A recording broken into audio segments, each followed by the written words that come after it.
This is Atomic Shinobi, and today I'm going to narrate a movie on what if Kid Naruto accidentally summons the King and Queen of Hell. If you enjoyed this video, please like, share, and subscribe to this channel. Now, wasting no time, let's start the story. In Konoha, everything was getting ready for the Kyuubi festival on October 10th. In remembrance of the Yondaime Hokage's rescue of them from the Kyuubi 8 years prior, the villagers had been performing this annual ritual. It was a night of celebration for the majority of people in Konoha. However, it was pure hell for one child. This child was Naruto Uzumaki, a young boy with spiky hair and blonde hair. It was the day when every resident of the village, including Anbu members, would attempt to murder him. It was also his birthday, which only made matters worse for him. Why did they act in that way? They believed him to be the Yondaime's gift to the villagers, giving them the opportunity to exact revenge on their loved ones and complete the mission. They saw him as the Kyuubi incarnate. Fortunately for Naruto, this birthday would be unlike any other since he intended to perform a ritual that would transport him to the underworld, the home of other demons. How come Naruto had prepared for this? He had had enough of it all. Since he could remember, the villagers had treated him worse than dirt. From the guards at the orphanage ordering the other children to keep away from him, to the fact that they would only give him rotten food and crumbs to eat, to the point where, when he was 4 years old, the orphanage would kick him out. Following that, he was forced to begin searching through trash for food while being pelted with rocks by the villagers. The worst thing, though, was that every year on his birthday, the villagers would engage in a tradition known as the fox hunt, in which they would all go hunting for Naruto with the intention of killing him. Naruto discovered his true nature during the most recent hunt. The greatest heartbreak, though, came when he discovered that the old man, the Sandaime Hokage, whom he looked up to as a grandfather, had deceived him. Naruto discovered that his landlord had increased the rent a few days prior to his birthday, just when he was about to pay the rent due. Due to his inability to pay the increased rent, Naruto's landlord ejected him from his apartment and kept everything he owned. Naruto's landlord laughed at him and informed him that he had approved the increased rent as part of a tax hike when he threatened to approach the Hokage about the situation. Though his landlord threw him a copy of the document bearing the Sandaime's signature, Naruto still wanted to call him a liar. The man Naruto considered to be his grandfather signed a document demonstrating his equality with everyone else, and Naruto couldn't help but be devastated upon seeing this. He was now evicted from his apartment and made to live on the streets once again. Before realizing that the Sandaime was likely losing the villagers' respect and needed to find a way to win them over, he couldn't help but wonder why the Sandaime would do such a thing. The civilian council, Naruto discovered at that point that, despite his best efforts, he would never be respected by the village and that he had to leave. But running would not help him. Although he could temporarily outpace the Anbu, he would not be able to do so indefinitely. Digging through the trash the day after being ejected from his apartment, Naruto found a book that had been thrown out. This book was strange in that, despite its apparent age, it was in immaculate condition. Naruto was shocked to see what was inside the book when he opened it, a book that could call forth demons.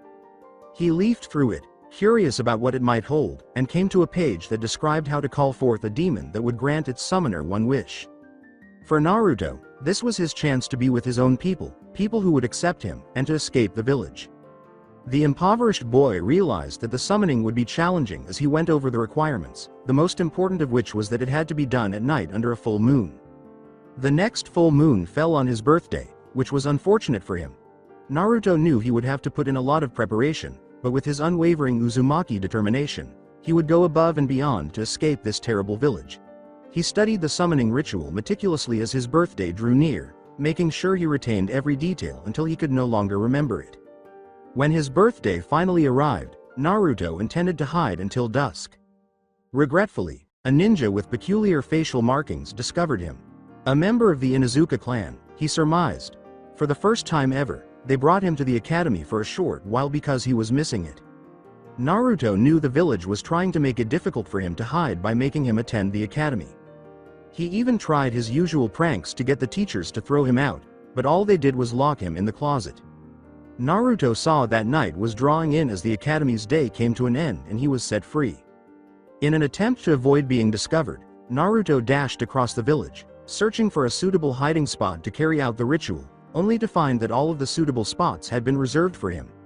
The closet he found was an open training ground that was only a short distance from the village, Training Ground 4, he believes, and didn't appear to have been used recently. The boy had no idea that he was so close to his parents' house, parents he had neither known about nor recognized. Naruto began the ceremony by removing a kunai from the academy and creating the summoning circle in the ground as soon as he noticed the full moon in the sky. He heard the villagers raising the alarm that the fox hunt had started, so he carved it as fast as he could. After carving the circle, Naruto poured as much chakra as he could into it while pleading with the forces of the underworld to grant him his wish. As soon as he finished, the circle started to glow a bright red, and he started the last step. With the intention of severing it with his other hand, he raised his kunai and held it toward his shoulder, but before he could do so, he gasped in agony, realizing that the weapon was stuck in his shoulder and that blood was dripping onto the circle. When he tackled Naruto to the ground while he was still in the circle, a ninja exclaimed, "Found you, demon," and called the villagers to come to him. The villagers were startled, though, when they soon assembled at their destination and saw a man and a woman, both with demonic appearances, dancing in front of them.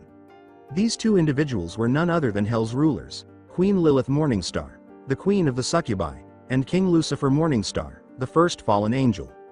The love Lucifer had for his wife and daughter was the one thing that calmed him down the most out of all the goings-on in hell, or the bullshit he had to deal with on a daily basis. At the end of the day, he would always find time to express his love for his wife through various gestures.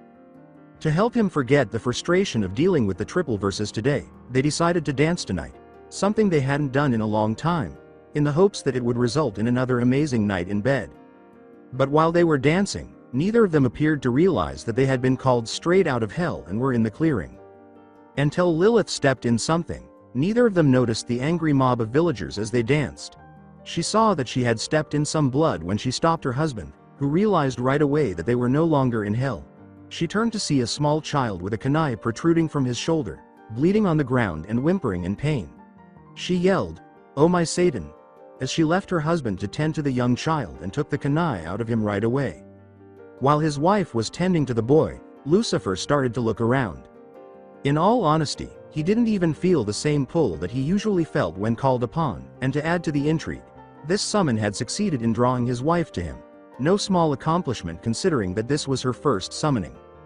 He looked at the summoning circle the boy was lying on and noticed the energy within, and knew instantly that this was a place he had never been summoned to before. Given that the energy was chakra and that there was a lot of it in the elemental nations, as well as the fact that the boy was the one who had summoned them, he thought, a bit crude, could have used a few candles, but it worked, surprisingly. The villagers began screaming before he could say anything, so he made the decision to investigate what was happening. One of them cried out in fear, "The demon brat has summoned his fellow demons to kill us, get them." The man who threw the kunai at Naruto yelled, "I'm going to kill them, starting with this demon bitch," before drawing his tanto and leaping in the direction of Naruto and Lilith. Lilith shot a vine of thorns that shot into the man's right eye and started to enter his body, all while keeping an eye on Naruto and trying to stabilize his condition.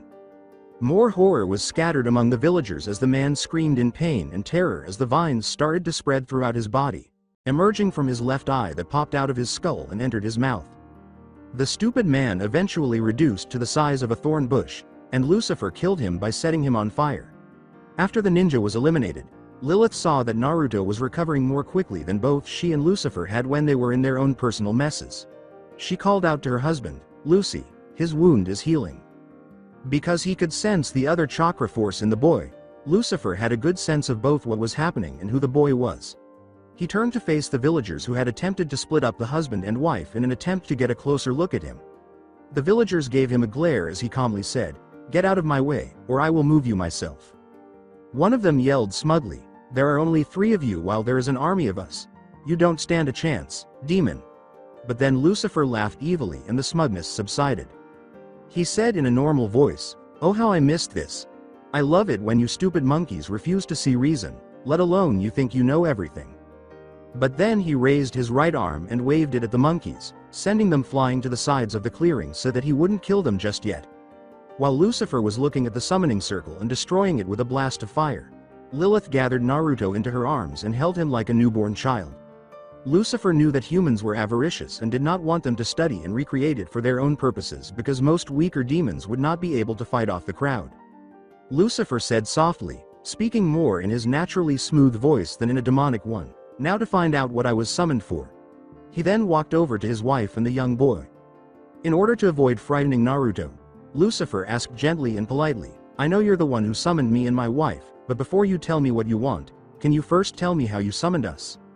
Even though he was in the Queen of Hell's arms, Naruto felt almost at ease in their company as he looked up at the man and the woman. Naruto said, "S. So you're the ones to grant my wish?" Lucifer shot him a bewildered glance and then glanced at Lilith, who appeared equally perplexed. Lilith caressed his blonde hair and said, soothingly, "My dear boy, what is your wish?" Feeling her soft hand run through his hair, Naruto let out a soft sigh.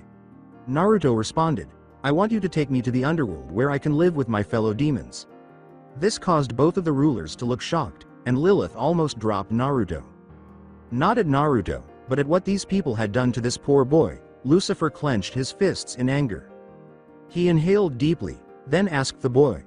Lucifer gave the crowd a fierce glare that made them cower in fear. "You want to go to hell? Why would you want that?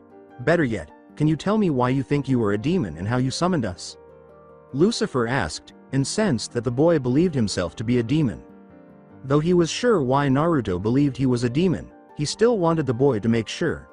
Naruto nodded to the King of Hell and started to tell him everything he could remember about his life, not omitting a single detail. Lilith and Lucifer were both appalled by his treatment, but Lucifer was taken aback by Naruto's discovery of a grimoire that explained how to call them forth. "Do you happen to have this book on you, young Naruto?" Lilith lowered Naruto to the ground as he nodded. Lucifer received the book from Naruto after he took it out of his orange jumpsuit. Lucifer was taken aback by the remarkably true details in the book as he read it. Whoever wrote this grimoire knew exactly what to include, but the fact that Naruto had discovered it in the trash bothered him more than anything else. Had it not been discovered by Naruto, anyone could have used it to enslave demons or, worse, to create a portal to hell and unleash the masses onto the planet, which was his to govern and utilize however he saw fit. Lucifer's eyes slid to the young boy who had called them. He inquired, "What is your name, dear child?" Naruto raised his gaze. With a tilt of his head that made Lilith's devilish heartstrings tingle, Naruto said, "Naruto Uzumaki. Are you going to take me to the underworld now?" With caution, Lucifer replied, "Not exactly, my dear boy." The Sandaime Hokage materialized in front of them with his elite shinobi, and he said, "I figured I would help you get some answers about who you really are before I grant your wish. I have a feeling you may want to wish for something different once you know everything. Very kind of you to come along, Hiruzen Sarutobi," Lucifer said in a patronizing manner. Hiruzen, assuming his name was well known throughout the elemental nations, demanded, knowing he was at a disadvantage here. "Who are you? Why did you attack my people? It could be a matter of life or death if your adversary knows you and you do not know them." With a tiny chuckle, Lucifer looked at the elderly man and said, "Well, I attacked them because they tried to attack me and my darling wife first. As for who we are, well, I happen to be Lucifer and that is my wife Lilith." He began to laugh more, as though someone had cracked a joke. He then yelled in a demonic voice, "I guess the people here would know me by another name, just like Japan would." The demon brat had called Yami to destroy them, and all of the villagers started screaming in fear. "You know me as Yami, ruler of the underworld." After growing tired of their cries and demands, Lucifer yelled at them to stop talking, and they dutifully complied. With a sinister grin, Lucifer turned to face the Sandaime and sensed the terror that radiated from him. "As for the reason as to why we're here, it's simple really. We're here to grant young Naruto here his wish." Hiruzen asked, almost demanded, "And what is his wish?" fearing that the Jinchuriki of Konoha would wish for their destruction. At this point, getting tired of the villagers' cries and demands, Lucifer casually snapped his fingers and a resounding explosion could be heard from one of the nearby forests. "I have decided that each time that your villagers decide to make an outburst or another demand like that I will destroy something nearby, so I suggest you keep them in line," he said in amusement as Hiruzen ordered them to keep quiet. "Apparently, young Naruto here thinks he's a demon and wants to be taken to hell to be with his own kind," Lucifer responded. Lucifer laughed and Hiruzen remarked, "But Naruto isn't a demon, so you can't take him. Oh, you and I both know how a child's mind works. After you refer to them as something for a sufficient amount of time, they begin to think that's who they are. Although we might not see it that way, young Naruto does. He's always been treated like a demon, So it seems that your villagers believe he's the Kyuubi reborn as a human. With the exception of you and the Ichiraku family, he has never once been treated like a human. Lucifer sneered and said, Naruto knows that you don't care about him, and even I can see through you and you're worried about Konoha losing its precious weapon. Hiruzen exclaimed, that isn't true, I do care about Naruto. In an attempt to persuade Naruto that everything was a big mistake and that Konoha could not afford to lose their Jinchuriki. Whatever the circumstances, Konoha had to maintain its strength, and if betraying Naruto would make their village stronger, then so be it. Meanwhile, Lucifer began to laugh heartily. See, even now you're thinking about the village over the well-being of young Naruto here. I can read your thoughts, Sarutobi. Your thoughts betray your intentions for Naruto. Before Naruto questioned him, Sarutobi scowled. If you do care, then why did you raise the rent on my apartment, making it where I could and would get kicked out if I couldn't afford it? Sarutobi's shocked eyes grew larger. He asked, obviously confused by what Naruto had asked, what are you talking about, Naruto? Oblivious to the terrified expressions on some of the villagers' faces. I never raised your rent. With his hand over his mouth, Lucifer laughed. His wife laughed, too, and he said, clearly incompetent or uncaring. Sarutobi steamed. That's not true. Naruto yelled as he produced the document bearing the Sandame's signature that his landlord had given him a few days earlier. This here proves that you don't care about me. He got hold of it before Hiruzen could, and probably do something unbearable in Lucifer's eyes. After carefully reading the document, he laughed and shook his head. Well, looky here. This does contain your signature, Hiruzen. Apparently, this is some kind of tax raise law on certain products like food and ninja tolls with Naruto's rent attached to it. Glaring at the villagers who made him sign the form, Hiruzen exclaimed, I did not know the rent to Naruto's apartment was on that form. Lucifer grinned. Incompetence it is then. I believe you didn't, but you also didn't take the time to read through it. That is something I find insulting at a personal level because you always carefully read through something before you sign it. It also shows that you clearly are an incompetent leader if something can happen within your village without you knowing it and can't be depended on to run the village. Either that or, like I'm proving, that you really don't care for young Naruto here. Hiruzen scowled, secretly raging, and Lucifer responded. He did, however, see this as a means of keeping Lilith and Lucifer away from Naruto. Lilith rolled her eyes and held onto Naruto protectively, saying, Naruto, I was tricked into signing that document. But don't worry, I'll make it up to you, just come with me. She said calmly, glancing at her hand's nails, before Naruto does anything, you should first punish those that tried to kill him by executing them. In an attempt to please the king and queen of hell, Hiruzen answered, I can't do that. They shouldn't be killed because of their grief and anger. The most I can do is send them to interrogation where they will be punished. Unfortunately for him, they were able to recognize when someone was lying to them. The villagers began to cry out that Naruto wasn't innocent before Lucifer blew up the hot springs to silence them. That is bullshit and you know it, Sarutobi. They've had, how old are you, Naruto? I'm 8, Lady Lilith. 8 years to get over that grief and anger. With what you just said, you clearly do not care for Naruto. You've practically said that it's okay to torture an innocent child and the worst that will happen is a slap on the wrist, she cried out. I thought I made it clear that each outbursts by you pathetic monkeys would result in me destroying something. I happen to get rid of the hot springs that a certain pervert uses for his research. The next thing I blow up will be the Hokage tower, so you better keep those damn villagers of yours silent, otherwise I will destroy everything and everyone inside of it. Lucifer screamed as he looked at Naruto. Naruto, I understand why you think you're a demon, but the absolute truth is that you are indeed human. I've peered into your soul and you're the kindest, most generous human that I have ever seen out of Father's creations. However, I do know why you're treated as a demon along with who your parents are and what happened the night you were born. Naruto's gaze brightened. He asked excitedly, wanting to know the truth that Sarutobi had withheld from him, but it appeared the elderly monkey was attempting to stop him. You do? Can you please tell me? He asked. The windows of the village shattered as Lucifer bellowed in a demonic voice, Stop! That is classified information of the highest tier. You have no right to divulge. I am the damn king of hell. I am above your petty classifications, Sarutobi. You're a fool if you think you can order me. He heard his wife's voice and calmed down. Very well then, I shall tell him about his clan and what happened to the village they originated from, he said quietly. I have a clan? Naruto exclaimed. surprised that he was genuinely descended from a clan and that they weren't originally from Konoha. Hiruzen attempted to take command of the situation once more. "Stop, that is also classified information. You have no right to divulge any of it, besides, nothing that has gone down in this village is any of your business," he yelled. "None of our business?" Lucifer questioned, then began to laugh sinisterly. "Let me tell you something. Hiruzen Sarutobi. I was planning to have an intimate night with my wife, something we hadn't had in quite a while, when all of a sudden me and my wife were summoned by a child who didn't consider himself human.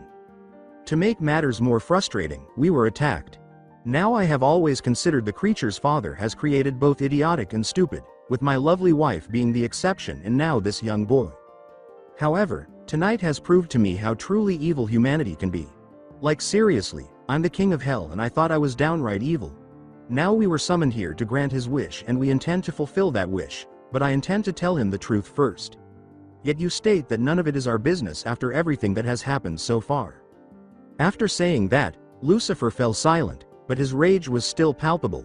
He suddenly let out another demonic roar, causing the surrounding walls to collapse and trees to be uprooted as well as the village to tremble. "I am making it my business, so shut the fuck up or else," he yelled, gaining composure as he turned to face Naruto and prepared to reveal everything. But Sarutobi could not let it happen, like the foolish monkeys they are. He gave the command, "Take them down. No mercy," as several of his ninja rushed Lucifer and Lilith from all directions.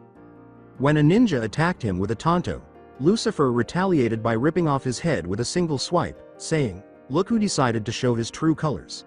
The villagers screamed in horror as the body slumped to the ground and the head started rolling towards them. Lucifer looked around and saw that there were several ninja around him, but with a swift swipe of his hands, he magically sliced them to pieces, turning the grass red with their blood. Subsequently, a ninja with vivid red eyes shot a fireball at him, but Lucifer managed to catch it after he swiftly made hand signals. As the fireball vanished in his hand, he laughed at it. With a laugh, Lucifer said, "This is pretty cute, but it's nothing compared to Hellfire." He then threw the Hellfire ball back to the ninja so quickly that the Uchiha was unable to respond in time, not even with his Sharingan. The Uchiha was burned alive as he cried out in anguish and agony, and before long, all that was left was a skeleton. Lucifer saw that Hiruzen was grinning as he took a moment to appreciate his craftsmanship. He laughed and said, "I'm decimating your soldiers, and you're smirking as if you've won." As he pointed to Lilith, who was holding Naruto, with bodies strewn all over the place, Hiruzen answered, "I have." One had finally reached her, behind her, with a kunai to her throat.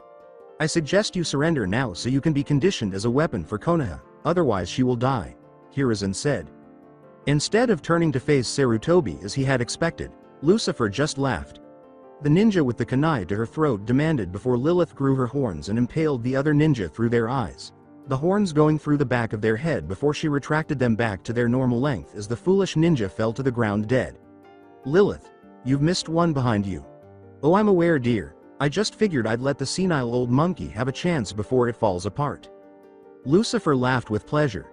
"You humans are truly stupid if you think you can control me, but you're even dumber for underestimating my wife just because she's a woman." Lilith was determined to get home before her lovely daughter returned from private school, so she built an invisible hell barrier that would disintegrate any humans who dared to cross it, as well as a barrier of vines around herself, Naruto, and Lucifer. Her husband, sensing her frustration and wrath, chuckled nervously and said, "This has gone on long enough. Being in this village sickens me, so let's hurry up, dear." Before telling Naruto everything about his clan, the Uzumaki clan, and their village of Uzushiogakure, Lucifer said, "Very well. All of the details, including how the Uzumaki and the Senju helped found Konoha, how Hashirama Senju, the Shodem Hokage, married Mito Uzumaki, and how Hashirama's fight with Madara Uchiha ended with him capturing the Kyuubi and Mito sealing him inside of herself, were all explained to Naruto by Lucifer. As Naruto discovered all about his clan, Hiruzen was making every effort to breach the vine barrier. He succeeded in doing so only after a ninja made the foolish decision to try an airborne attack. Hiruzen halted the attack and attempted to inform Naruto that he was being misled. When Lucifer finally reached the very end, he informed Naruto that Kushina Uzumaki, Minato Namikaze, and Yondaime Hokage were his parents. In addition, he informed him of the events of that evening and Hiruzen's efforts to shape him into a suitable weapon. It broke Naruto's heart to learn that his father, in particular, had chosen the village over him, but he couldn't help but believe him. As their son, he was aware that the Kyuubi had no control over his actions and that all he wanted was to be set free from his lengthy incarceration. But rather than allowing it to exist freely, they were prepared to destroy his childhood in order to maintain the village's position as the greatest village. As Naruto processed all of this knowledge, Lucifer made the decision to address Naruto's request. The villagers cried out for him to change, but he refused, promising that Lucifer would destroy the Hokage Tower and everything within. Now that you know the truth, do you still want us to take you to hell? Because you could wish for the destruction of this village instead? Naruto asked, looking at him and considering his options. After a while, Naruto understood what to hope for. To Lucifer's surprise and amusement, he said, I still wish for you to take me to hell. You could wish for the end of this village, after everything they've done to you. You're just willing to let them off the hook? Lucifer responded with disbelief. Because destroying the village won't change what's happened and it'd be too easy. The choices my parents and godparents had made are already done and there's no changing that. The old man made it where I can't have any love or respect. Wishing for the destruction of the village just because of the suffering they put me through won't change anything, and it'd make me no different than that masked man that attacked the village.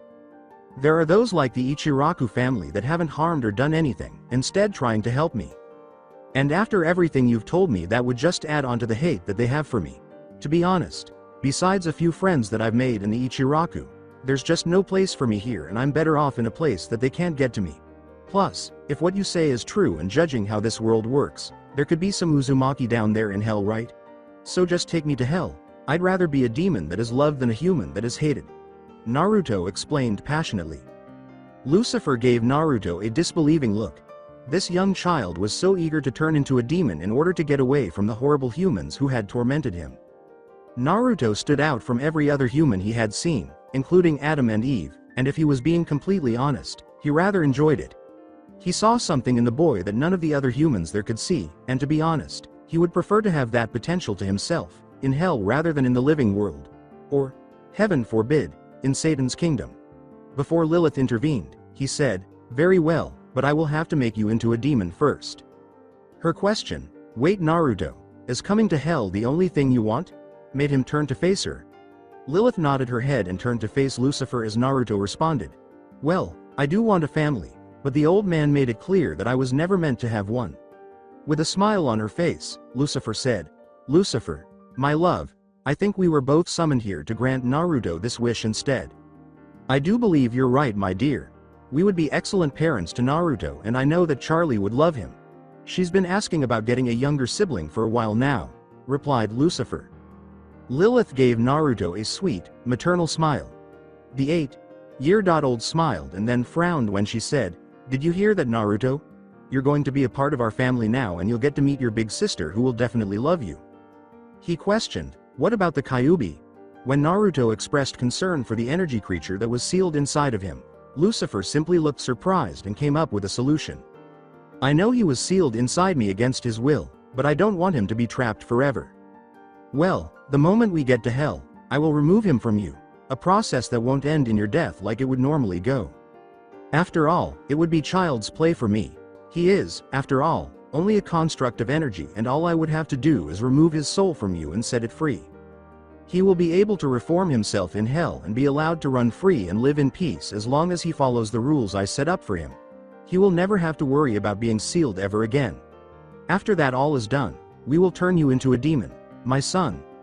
Lucifer answered with a smile as Naruto teared up and nodded before running from Lilith's arms and hugging Lucifer. As Lucifer grinned at the boy and turned to face Hiruzen, who was hating the scene, Naruto responded, thank you, Dad. I want to thank you for giving us our new son. If it wasn't for your selfish actions, none of this would be possible, said Lucifer to him. Hiruzen hissed, a glare that would normally make anyone cower, you can't do this. But Lucifer dismissed it like it was nothing. Gazing around at the destruction he had caused in his rage, Lucifer said, it's already done. I was planning for Naruto to wish for the destruction of your village. Lucifer grinned and swiftly snapped his fingers to destroy the mountain that held the faces of the previous Hokage. Although it looks like I destroyed it when your villages kept screaming and making demands. So it's some irony that your villagers helped destroy your village because they couldn't keep their mouths shut.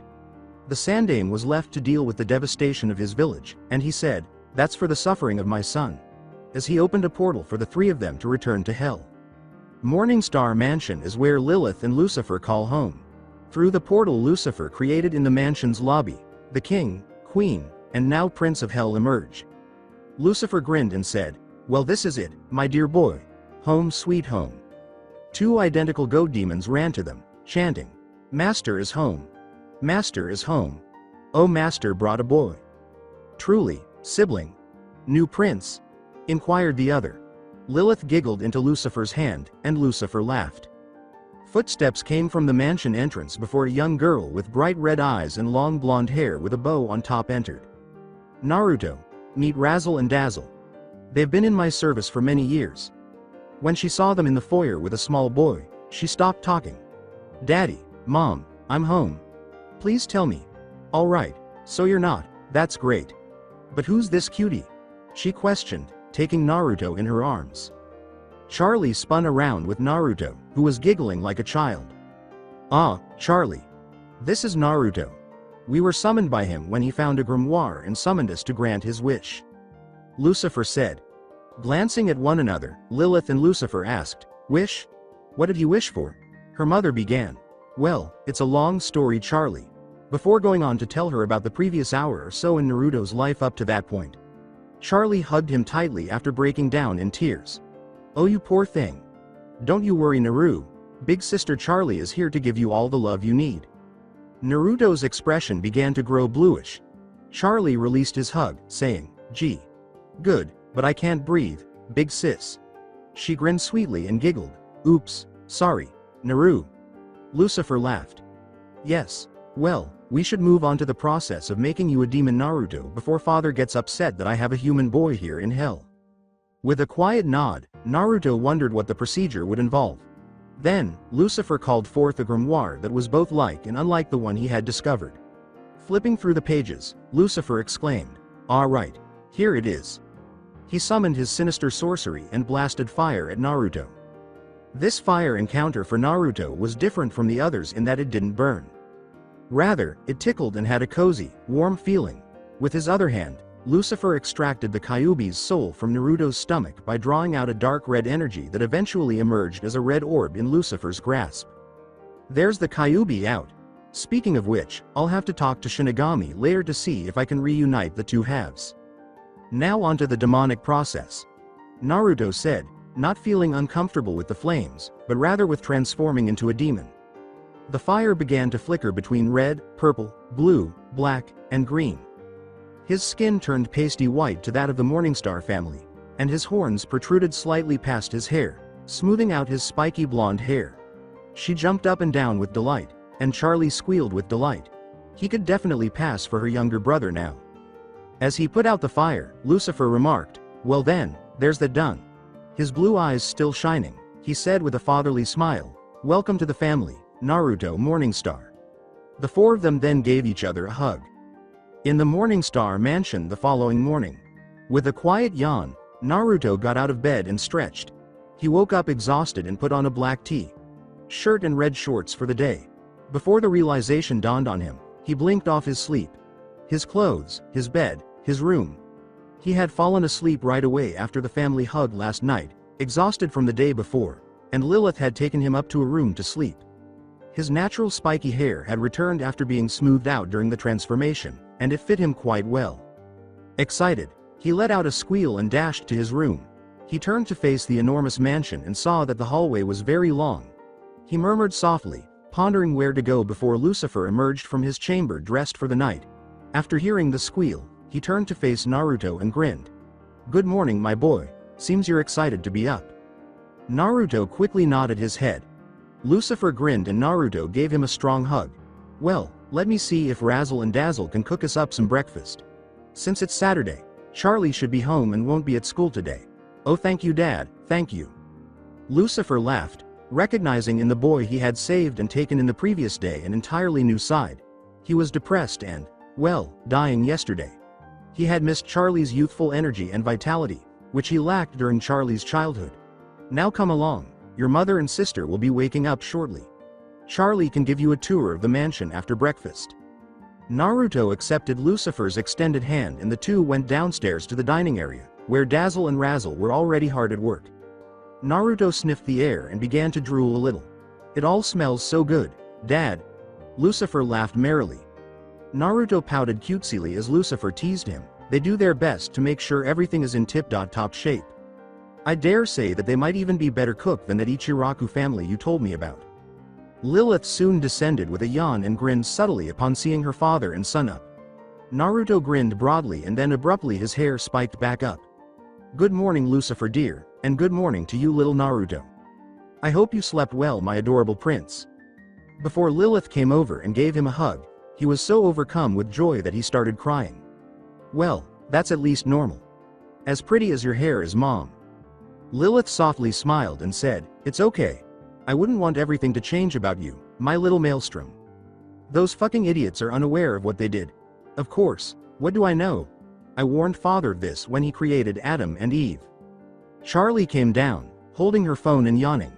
It appeared that she had already texted her boyfriend, Lucifer thought, then grimaced at the memory of Seviathan von Eldritch.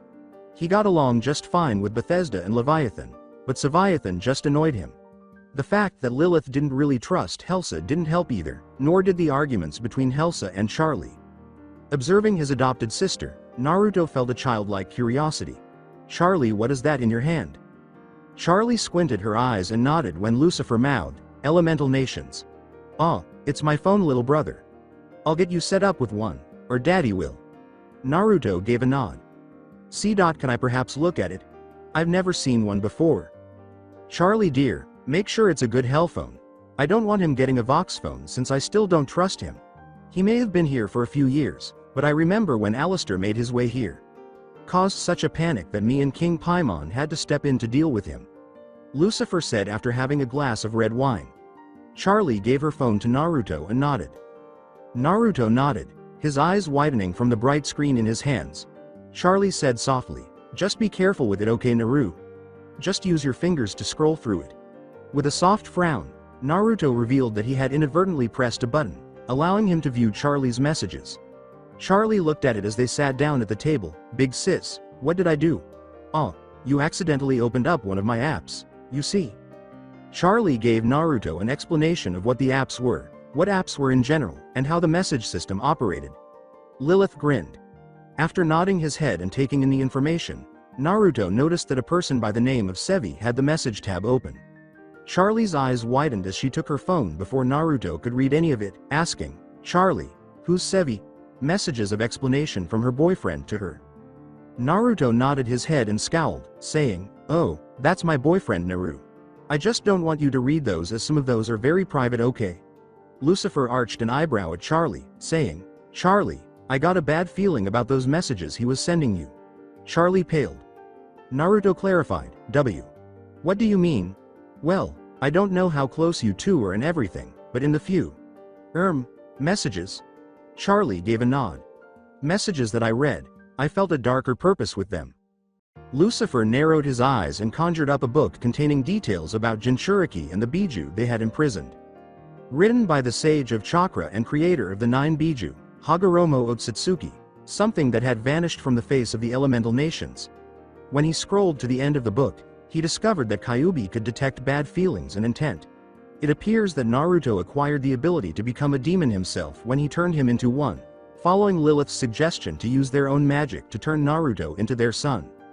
With a frown on her face, Charlie's eyes widened before she skimmed through the messages once more, this time with a more determined goal in mind. Lilith gently embraced Naruto in her arms. Naruto shook his head. Can you tell what intentions he had, my darling boy? Not without meeting him. I can maybe grasp some small manipulation here and there with them, but that's about it. Before Lucifer could calm himself, he scowled. If he could help it, no one was going to manipulate his baby girl. It appears that he would need to conduct his own investigation into the Von Eldritch family because he couldn't afford to find out if they were plotting something new or, worse, if Leviathan was pulling his old ruse. Now that she was awake, Charlie scowled as she read through the messages she had exchanged with Seviathan on her phone. He had seemed excited about their relationship at first, but over the past few weeks, it appeared as though the light had gone out and he was merely going through the motions. I wonder what's going on with him at home. I realize that his annoying sister resembles one of those popular girls, and now that I think about it, Leviathan always seems uneasy when I visit, and I get this overwhelming feeling that all three of them are angry and disgusted with me. Initially, I assumed it was solely due to my relationship with Leviathan, but could there be another reason? Lucifer looked at his watch. He rubbed his temples and moaned, "Well, I have to be leaving my dear family. I'll be meeting with the other leaders of the rings for our monthly meeting." Charlie was still looking through her phone when he stood up from the table and said, "Oh Satan, I can already hear Scorpiuses yelling already." He approached Lilith and Naruto, giving the boy a fatherly pat on the head before planting a kiss on his wife's lips. "If everything goes well, I should be home for dinner. If not, well, I'll make it up to you, my lovely Isabella." Lilith laughed. Lucifer nodded, opened a portal, and entered. "I'll hold you to it, dear. I'll start Naruto's homeschooling, as I'm sure you don't want the news of you having a son getting out quite yet, especially if Ozzy and Mammon are going to be in town." The little boy ripped through the food as if it were his last, and Lilith grinned and laughed. With an excited nod, the two goat butlers said, "You can slow down, Naruto. Razzle and Dazzle can make more if you're still hungry." They then proceeded to prepare more food for the princeling. Lilith, looking worriedly through her daughter's phone, asked, "What are your plans for today, Charlie?" Charlie nearly dropped her phone and fumbled it in the air before catching it, so she yelled, "Charlotte." Lilith laughed and shook her head. "Why? Yes, Mom. What are your plans for today since it's Saturday?" Charlie reluctantly replied, I'm not really sure, was thinking about hanging with Sevi today, but from what Naru said, I'm not really sure. I might just head to the mall or something instead." Charlie wasn't sure what to do herself. Charlie started laughing as Lilith gently stroked Naruto's spiky hair and said, "I'm going to be going over our world with Naruto, what he should know and how to act. If you want to help me with that, since you've been around sinners more than your father and I, it'd be appreciated, dear." Naruto looked up with a pancake in his mouth. After they had gone to their separate rooms to get dressed, Charlie answered, "Yeah, I think I can do that, Mom." Charlie, perspiring a little from the action, thought to herself, "Oh, thanks Satan that Naruto didn't scroll up further. Really didn't want him seeing the skimpy and nude photos that I've sent Leviathan, nor did I really want him to see what kind of shit we send each other." Her father would have lost his mind, going on his overprotective father rant, even though her mother wouldn't mind at all. Later, waiting for his mother and sister, Naruto was outside in his shorts and t-shirt. His black, form-fitting shorts went nicely with his orange t-shirt. Compared to the clothes he had to make do with what he could not afford to buy from the village, they weren't absurdly big or small. Lilith soon arrived wearing a headband to keep her hair out of her face, chic heels, and a regal black dress that embraced her curves. Charlie, wearing a flowery dress, followed her down. Lilith smiled and crooned softly, "There he is." She then sat down to enjoy the city from her porch swing, which Lucifer had installed. Charlie sat next to them, and Naruto sat on her lap. Lilith whispered, "So let's get started, my adorable son. First and foremost, hell is broken into 7 rings, each ring being ruled by a demon or family of immense power. We are situated in the Pride Ring with our family as its rulers, as well as the Ars Goetia family serving as our advisors and the overlords overseeing the day-to-day stuff. I'll explain those in but a minute, my dear," Lilith said softly, observing Naruto's perplex. "Lucifer, and by extension me, are the king and queen of all of hell, with you and Charlie here being the prince and princess." Lilith went on, and Naruto nodded. "The next ring down is Wrath. It's more of a desert ring than anything, with it being more war-like and everything. There's no true ruler, as I think he was slain centuries ago, but the current top dog down there is Scorpius. It does supply a surprisingly good amount of food for all the rings, the best animals and the best farms." Charlie gave a nod of approval. Charlie laughed and Naruto's eyes lit up a little. "The hell pigs down there are tough bastards. The bacon and ham we had for breakfast came from them." Next is Gluttony. As its name suggests, there are a ton of restaurants down there. It has jungles and other tropical landscapes. We don't go down there too much since Lucifer really doesn't trust Beelzebub after his takeover attempt. Beelzebub is the ruler of that ring. Lilith looked at him with a frown. "Hardy insectoid savages. The 4th ring, or the middle ring as I call it, is the Greed Ring. It's the home to many clowns and jester demons and is famous for its casinos, carnivals and other ripped-off-like businesses. Lilith said with a more serious scowl. It is ruled by the cheapskate, Mammon. Damn Mammon, ripping off Lulu World with Lulu Land. Hearing that, Naruto scowled quietly, as though his mother harbored resentment towards it. The next one. Lilith gushed, causing Charlie to flush and Naruto to laugh in awe like a child. His lust. The ring really centered around me in a way, but more so in the fact that I'm a singer and their queen down there. It's home to succubi and incubi with many clubs and hotels. The ruler down there is a good friend of mine, Asmodeus, or Ozzy as I call him. With excitement to meet his mother's friend, Naruto nodded. Charlie was the next to speak, smiling. The next ring is Envy. It's more of an oceanic world with all of its seas and everything. The demons that reside there are more aquatic, like sharks, merfolk, sirens and other sea creatures. That one I visit more often than others because it is ruled by Leviathan and his family, the Von Eldritches. Lilith went on. The last ring is of Sloth. It's where most of our technology is produced as well as being the most advanced. Charlie's phone being an example of what is created down there. It's quite a fancy place really, a popular vacation hotspot for us demons to travel to and where many retired demons stay at. It's being ruled by the CEO of Belf. Tech, Belphegor. He nodded, and Lilith gave him a gentle head rub. Now you have to understand another thing, my dear. This is indeed hell. The nightmare and horror stories you've heard about it are, well, mostly true. Sinners that come here are stuck in the pride ring unless authorized by one of us or one of the 7 sins. Sinners are any who have committed crimes up on earth, from rape to murder, to even war crimes. Those horrible people are forced down here, and even some that have unknowingly committed one of these deeds can be sent down here. She went on. Any one person can have varying amounts of sin. Our job is to keep them down here and well, torture them for their misdeeds. Lucifer and I, well, we really don't give a shit on what they've done up there or what they do down here. As long as they follow our rules and laws, they can do as they please. Before Lilith spoke, Naruto scowled quietly. Naruto, I understand that you were just trying to get by and everything, being the good boy that you were up there, but remember that you wanted to come down here. Some demons are kind and benevolent to their families, like us and Prince Stolas, but most are real assholes that deserve to be down here. So before you start pitying some sinners down here, or trying to change what we've created here, just remember that me and Lucifer are not good people. We're evil incarnate, even if we don't seem like it. Even though he didn't like it because of his age, Naruto nodded. I understand, Mom.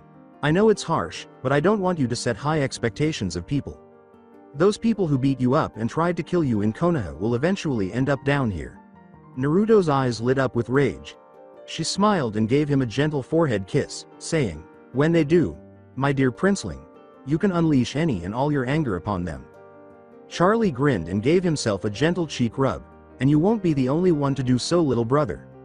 Those monsters, I will gladly torture and demolish whatever hope they have for redemption, for what they did to you.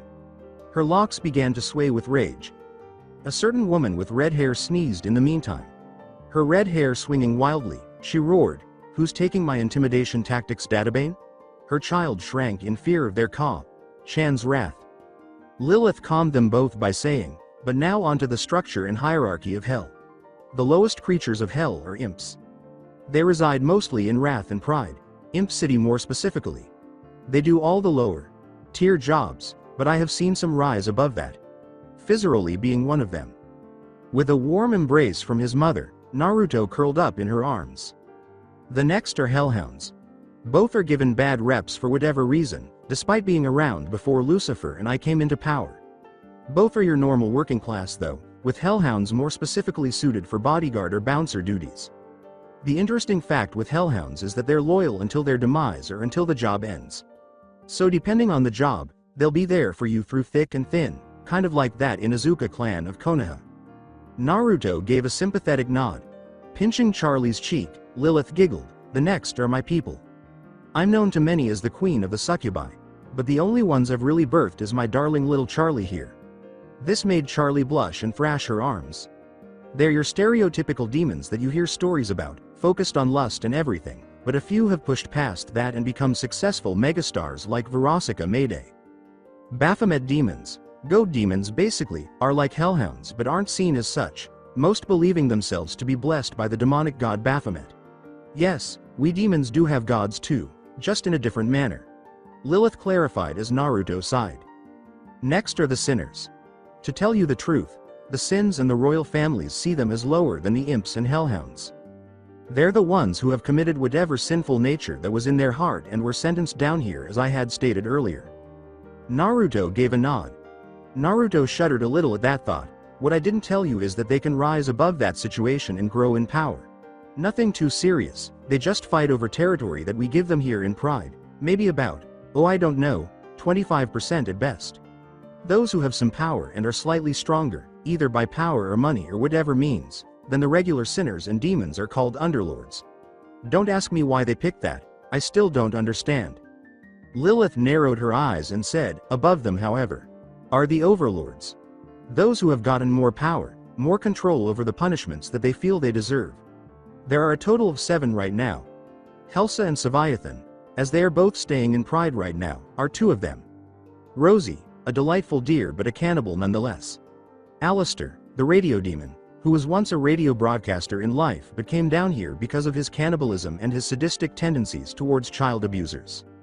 For some reason, Naruto felt eerily calm around him. And the worst 3, well worst 1, but they're all lumped together. The triple verses, Valentino, Vox and Velvet.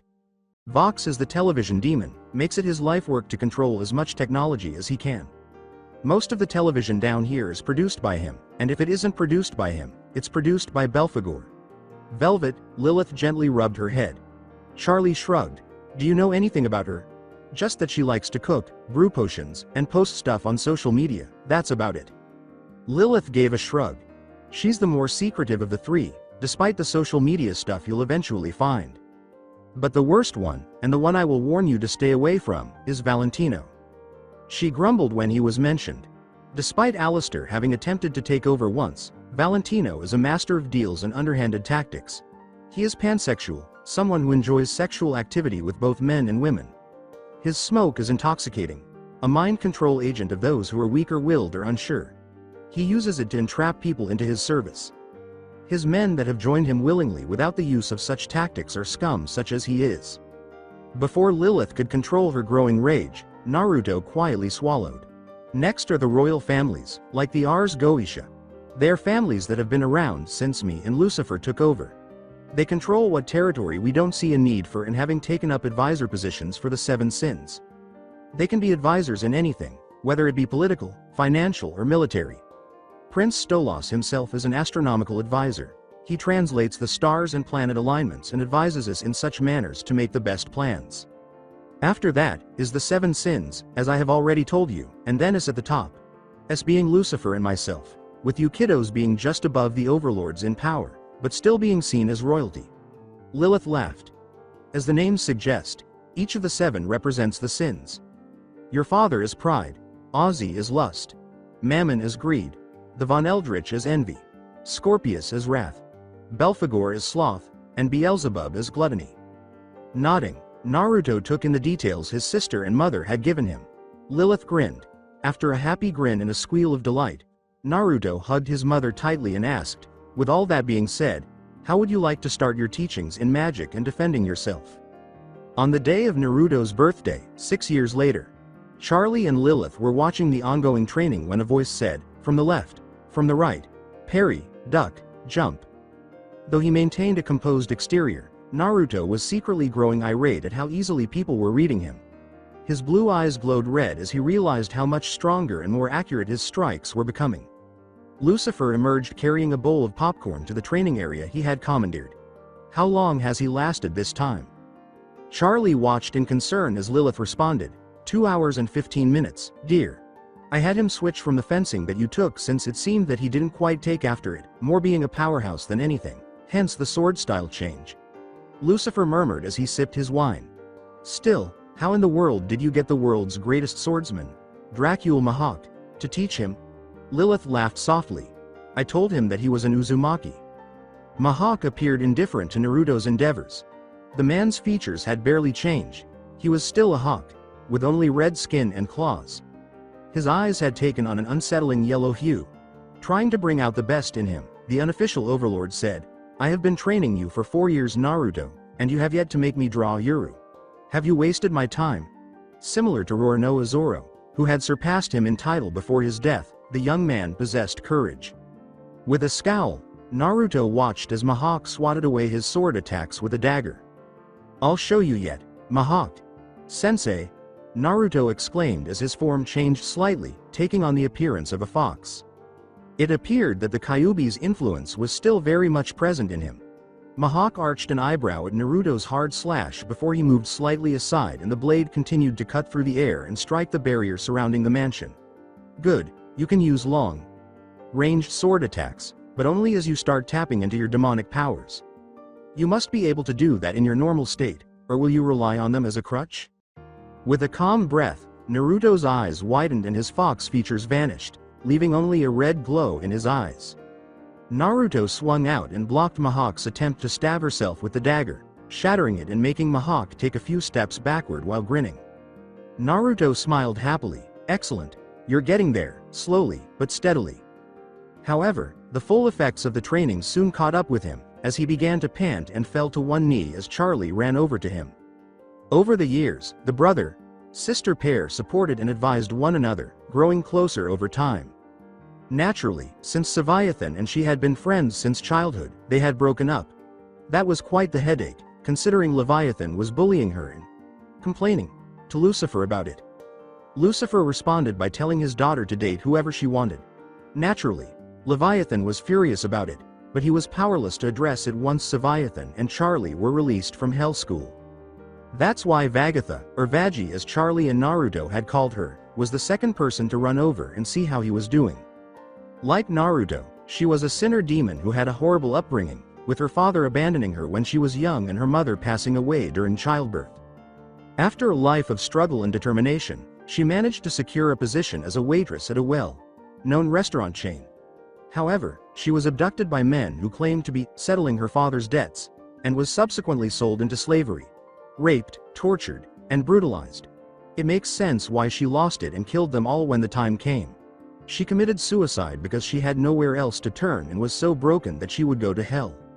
A month before Naruto turned 10, Charlie and Vagi had begun dating a few months after Charlie's graduation. Before Charlie informed Naruto that she had discovered she liked both boys and girls, Naruto had initially expressed doubts about the relationship. Naturally, Naruto accepted it and didn't give a damn as long as his older sister was content. Naturally wary of Naruto because of her background and past experiences, Vagi eventually warmed up to him and referred to him as her hermanito. Naruto had no idea what that meant until she giggled and revealed that he was her younger brother. Of course, there was a time when she was mad at him, but Charlie will fiercely argue that nothing of the sort ever happened. Depending on who you ask, Naruto seems to have had uncanny good fortune to show up in the worst possible times. One such instance was when he, happened to walk in on Charlie and Vagi during a sexual encounter.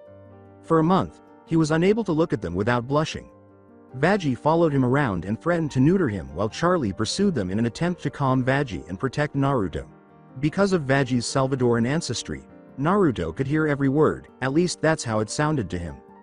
At one point, Naruto even caught his parents in the act of laughing over the circumstances and Lilith's eagerness to teach him about the birds and bees. Although they still don't know where Naruto went missing during that year, they were aware that he was safe. Didn't make things uncomfortable because he would still occasionally stroll in on Vagi, his sister, or his mother during their early morning showers. He attributed it to his adolescent hormones taking over after noticing how attractive his mother and Charlie were, in addition to Vagi. Charlie asked him, in a sweet and innocent tone, "You okay, Naru?" He slowly stood up and said, "Sis, I'm fine, you don't have to baby me all the time." Taking a sip of tea, the hawk-eyed man asked them, "So, how am I doing, Mihawk?" "Sensei, you're on your way. You're learning slower than Roronoa, but you have no experience with a sword compared to him. These 4 years have been quite fruitful for you, never half-ass anything. Work for it if you wish to be the best." Naruto winced, but then grinned since Mihawk had complimented him in that exact way. He looked at the clock outside and said, "Thank you, Sensei. 9 already?" A red-headed witch's cries caught his attention as he realized how much time had passed. When he turned to face his father, he saw that both he and his mother had left. "Dad, He said. Well, he said, glancing to discover that Veggie and Charlie had vanished as well. Oh shish. That's right, it's time to train Fuinjutsu with the greatest Fuinjutsu in hell. Uzumaki Mito. You might be wondering why she was in hell at this point. Let's just say that not every Uzumaki was a saint and went to heaven. Before the hidden village system was established, Mito was a terrifying opponent in combat. In the relationship between her and Hashirama, someone had to be the one to pull the pants after all. She was known as the red-headed witch, because, although she never lost her red hair, her entire appearance was red. She quietly adopted the moniker, Red Witch, and kept all of her Fuinjutsu skills, which tremendously aided Lucifer in keeping his throne safe from would-be challengers. Yes, even the radio demon had a legitimate fear of the woman because it was her abilities that put an end to Alistair's reign of terror. Mito approached the gate, teleported past the walls of the mansion, and grinned as she appeared in front of Naruto. Hello little Naru, are you ready for Fuinjutsu training? The Red Witch asked, dragging him off as he screamed in fear. Charlie winced at what she saw, the 4 other family members watching from inside the mansion, Veggie grinning smugly, Lilith laughing, Lucifer chuckling. That's what he gets for walking in on me this morning. Charlie worriedly asked, he's going to be alright, right? She won't hurt him too much with it being his birthday and all? With a hand on his daughter's shoulder, Lucifer reached out. Obviously he will. This was our strategy to get him out of the house so we could decorate. Come on, we're running out of time because Naruto eats up that ceiling shit like a sponge. The 3 nodded and began decorating the mansion with razzle and dazzle. Mito took offense at Naruto's response. Not even Kushina reacted as badly as you do Naru, and she was a hothead who had no patience. Naruto looked up. She kicked a fox demon in the nose, causing it to yelp and rub its nose. Wait, you knew my biological mother. Indeed. I taught her what I could and she was the host of Kurama after me, but before you. Speaking of. They arrived at her place before she did. Mito shouted, wake up you lazy bastard, at him. Rubbing his nose, Kurama exclaimed as the powerful Kyuubi, helped by Lucifer, reformed, damn it Mito. I went 70 years inside you, then 27 in Kushina, and 8 with that little brat. I deserve my right to sleep wherever I want along with my freedom. Wasn't too much trouble, after all, he just wanted his own independence. He suddenly took on a feminine form as she suddenly teased. The fox complained, Mito. Chan, why did you have to kick me in the snout? You know it's my most sensitive part besides my ears and tail. It appeared that hell operated inexplicably, causing the fox construct of chakra to alternate between genders constantly. Mito put her hands on her hips and sternly said, don't you get sassy with me fox. I'm teaching Naruto here Fuinjutsu and the intricacies of demonic barrier and rune magic. You can help since you know almost as much as me, she responded, transforming back into a man, bribe me. Because I really could care less. God damn it Kurumi. Sorry Kurama. The forms argued among themselves as Naruto raised an eyebrow but ignored it. The only thing you can bribe me with is allowing me to sleep, which I'll do anyways. And sex. Wait, when the hell did this happen? He has endured worse treatment from the Von Eldritch family as well as strange looks from Helsa. The thought of Leviathan's sister made him shudder. Would you like to discuss his success with women? In an attempt to entice Naruto into bed with her, she made it her personal goal to have him visit her as often as possible. And up until Naruto came along, Helsa could get what she wanted. Helsa was an attractive woman, no doubt about it, but something about her whole demeanor just turned him off.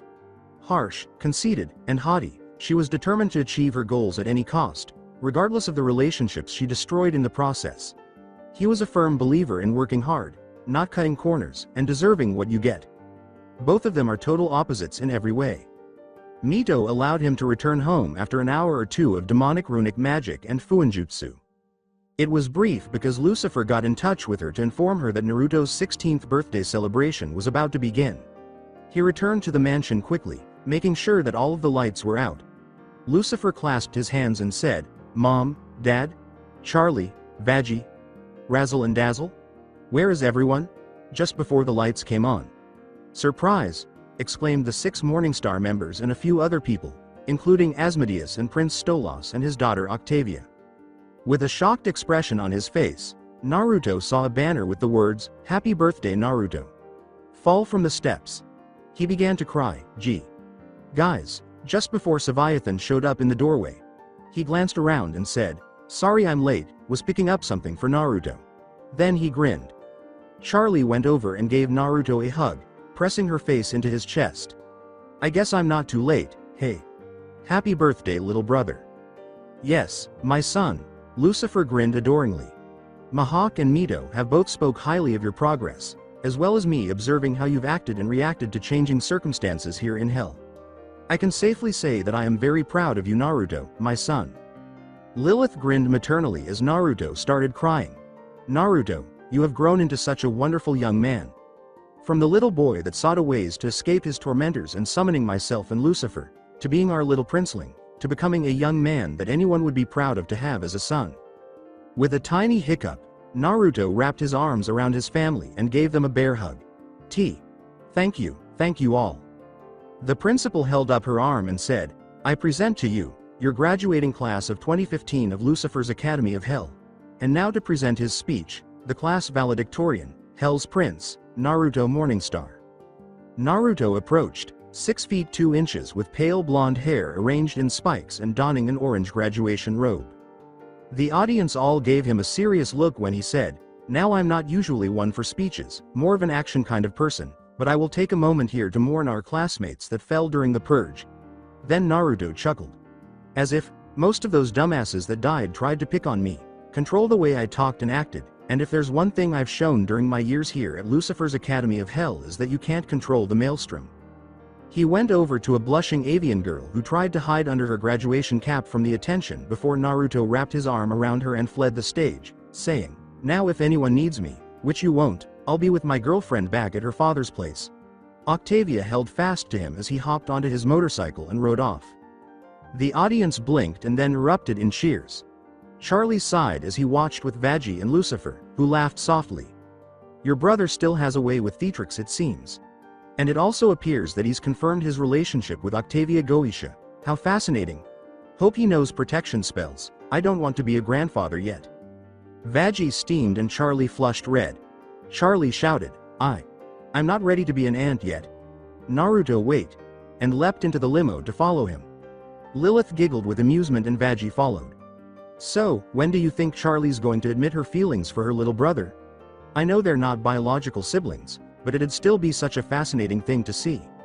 Lucifer grinned. "Probably about the time that they realize that nobody down here cares about monogamy and that myself and Asmodeus encourage polygamy. Of course I wouldn't dare partake in such a thing since no one is as beautiful as you, my hellflower." Lilith grinned and laughed. Lucifer secretly smiled as he and Lilith headed back to the mansion. "Well, I think after that compliment, you've earned a night of passionate fucking, my dear Lucy. Especially since I'm sure the kids will be gone for the evening." In the interim, with Octavia and Naruto driving down the highways, she yelled, "Did you really have to announce that we were dating during graduation? I thought it'd be a good time. Everyone's been wondering about who I would start dating. Everyone thought I would be dating Helsa because she was homecoming queen and I was homecoming king, so I wanted to squash those rumors," he responded. "Fuck her. I'm the prince of hell. If she can't see that I treat you good, then she's a blind old bat." Octavia sighed softly but held onto him tightly as he drove them back to the Goetia mansion. "You do know my mother's probably going to bitch and moan about it, thinking you don't deserve me." Standing at the Goetia mansion's doorstep with her arms crossed and a frown on her face was a tall, white, avian demon. A taller, darker bird demon came to greet the girl, saying, "Where is that girl?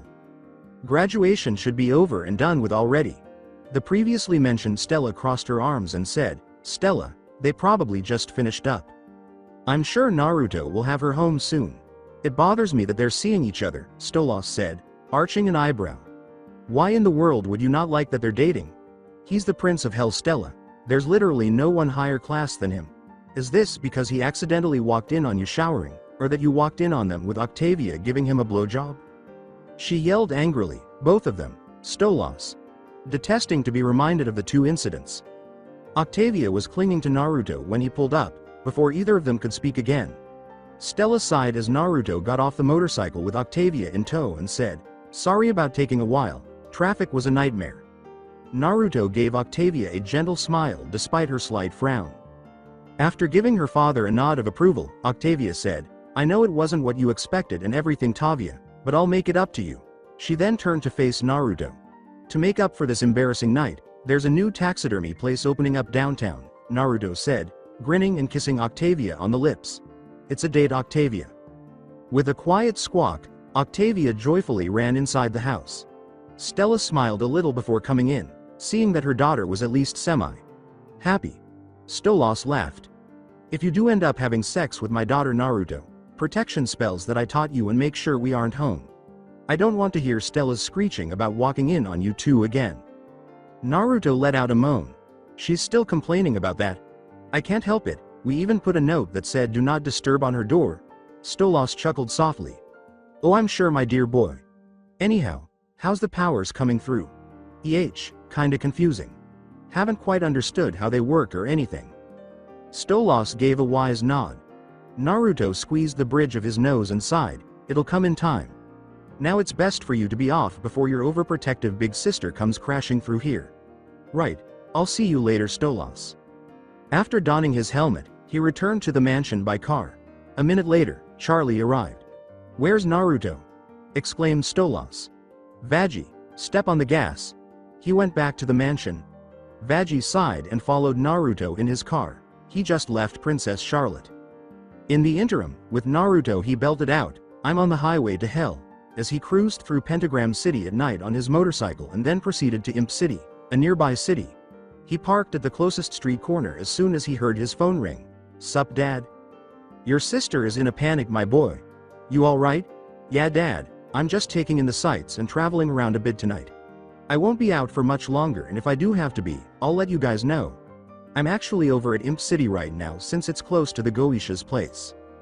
With a mocking, hey, coming from the other side, Lucifer remarked, I know, son, but you know how Charlie is. Naruto laughed and said, Sis, I'll be fine. I know I had a rough start, but you can't keep babying me, Charlie. Naruto burst out laughing, and Charlie blushed visibly. I know, but I can still worry about you. You worry about me too much and you're going to make Veggie jealous. As Naruto turned to start his motorcycle, he heard some noise. With a quiet sigh, he exited his motorcycle and headed to investigate the problem, praying it wouldn't be stolen. Following an alleyway, he came upon a succubus and an imp fighting, with the imp's pants hanging down around his ankles. The succubus rolled her eyes and the imp yelled, You want those debts paid off, slut? Then you're going to work for it, not with that tiny baby imp dick.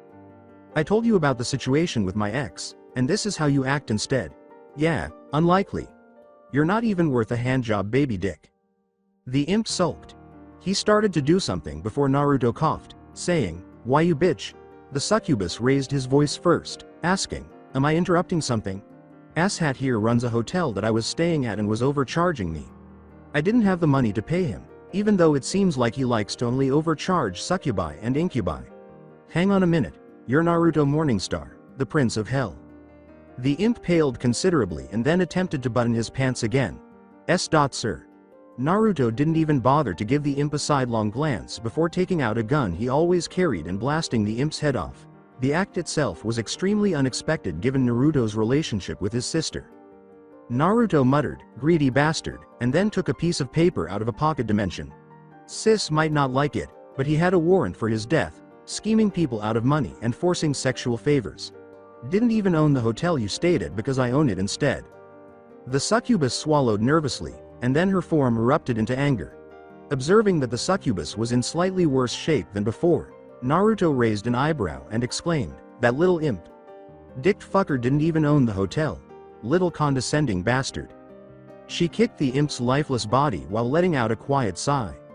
She sighed and Naruto motioned for her to continue. I'm Verosika Mayday. I've been bumming around different areas since my ex left me. Did so many stupid things while we were dating. Naruto scowled softly at the mention of her horrible ex-boyfriend. We just had a night of hate sex one day and when I woke up, he was gone with my car. Later I learned that the asshole had maxed out my credit cards on Shitty Horse riding lessons and crashed my car down in wrath. Naruto said. Well, I can help. Verosika's eyes went narrower. I'm not sucking royal dick, ya no. It's tempting, but I'm kind of not in the mood with what that baby dick tried to do. Naruto was waving his hands. Did you have any dreams in mind? I'm not asking for that. All I want is to help you pay off your debts and get back on your feet. As she took a sip of her favorite Beelze juice, Verosika hummed softly. My dream? Naruto hummed softly. A pop star I wanted to be a singer, an artist, a performer, whatever you want to call it. PSH. I gave up on that long ago, the woman sighed as she looked at Naruto. You seem like a nice woman who has been dealt a bad hand. Mom still has some contacts in the music industry, so I think I can help with that. Verosika blushed at that, but it quickly went away, so Naruto said with a tiny smile, Wait, you're serious? Verosika considered the offer, and Naruto nodded. Well, it would be nice not to be harassed about my debts and forced to perform sexual favors that I don't want to do, Verosika said. Yes, exactly. Prince, I'll accept your deal. I'll let you stay at the hotel for a week while I talk to Mom about those arrangements, Miss Mayday, Naruto said with a gentle smile. Verosika gave him a hug and kissed his cheek. Thank you so much, my prince, she purred as Naruto patted her back and laughed softly. Years later, Naruto had formally assumed the role of Overlord. His legendary fuinjutsu and sword skills had come from his teachers. He was still not at Mihawk Sensei's level, but he was now beginning to force the legendary swordsman to use Yuru. His demonic powers continued to fluctuate, as if there were some uncertainty to them. And as for his familial ties, he remained close to them, never wanting to ever sever those bonds, always making time for them, no matter what. At the moment, he was speaking with Valentino. What is the reason for my dissatisfaction, Valentino? Charlie had a slight influence on Naruto, who was using the phone to browse through reconstruction projects while trying to improve the lives of many demons and sinners during Pride. Rather than going all out like she did in trying to redeem sinners, he was merely trying to make it so that they could at least make a life for themselves down here in hell. The dream of my big sis, he thought to himself in jest. Watch your step, Valentino. You know how I react when you insult something that I've put work into. The Moth Overlord said, catching Valentino off guard as he spoke. This is about that little starlet of yours, Verosika.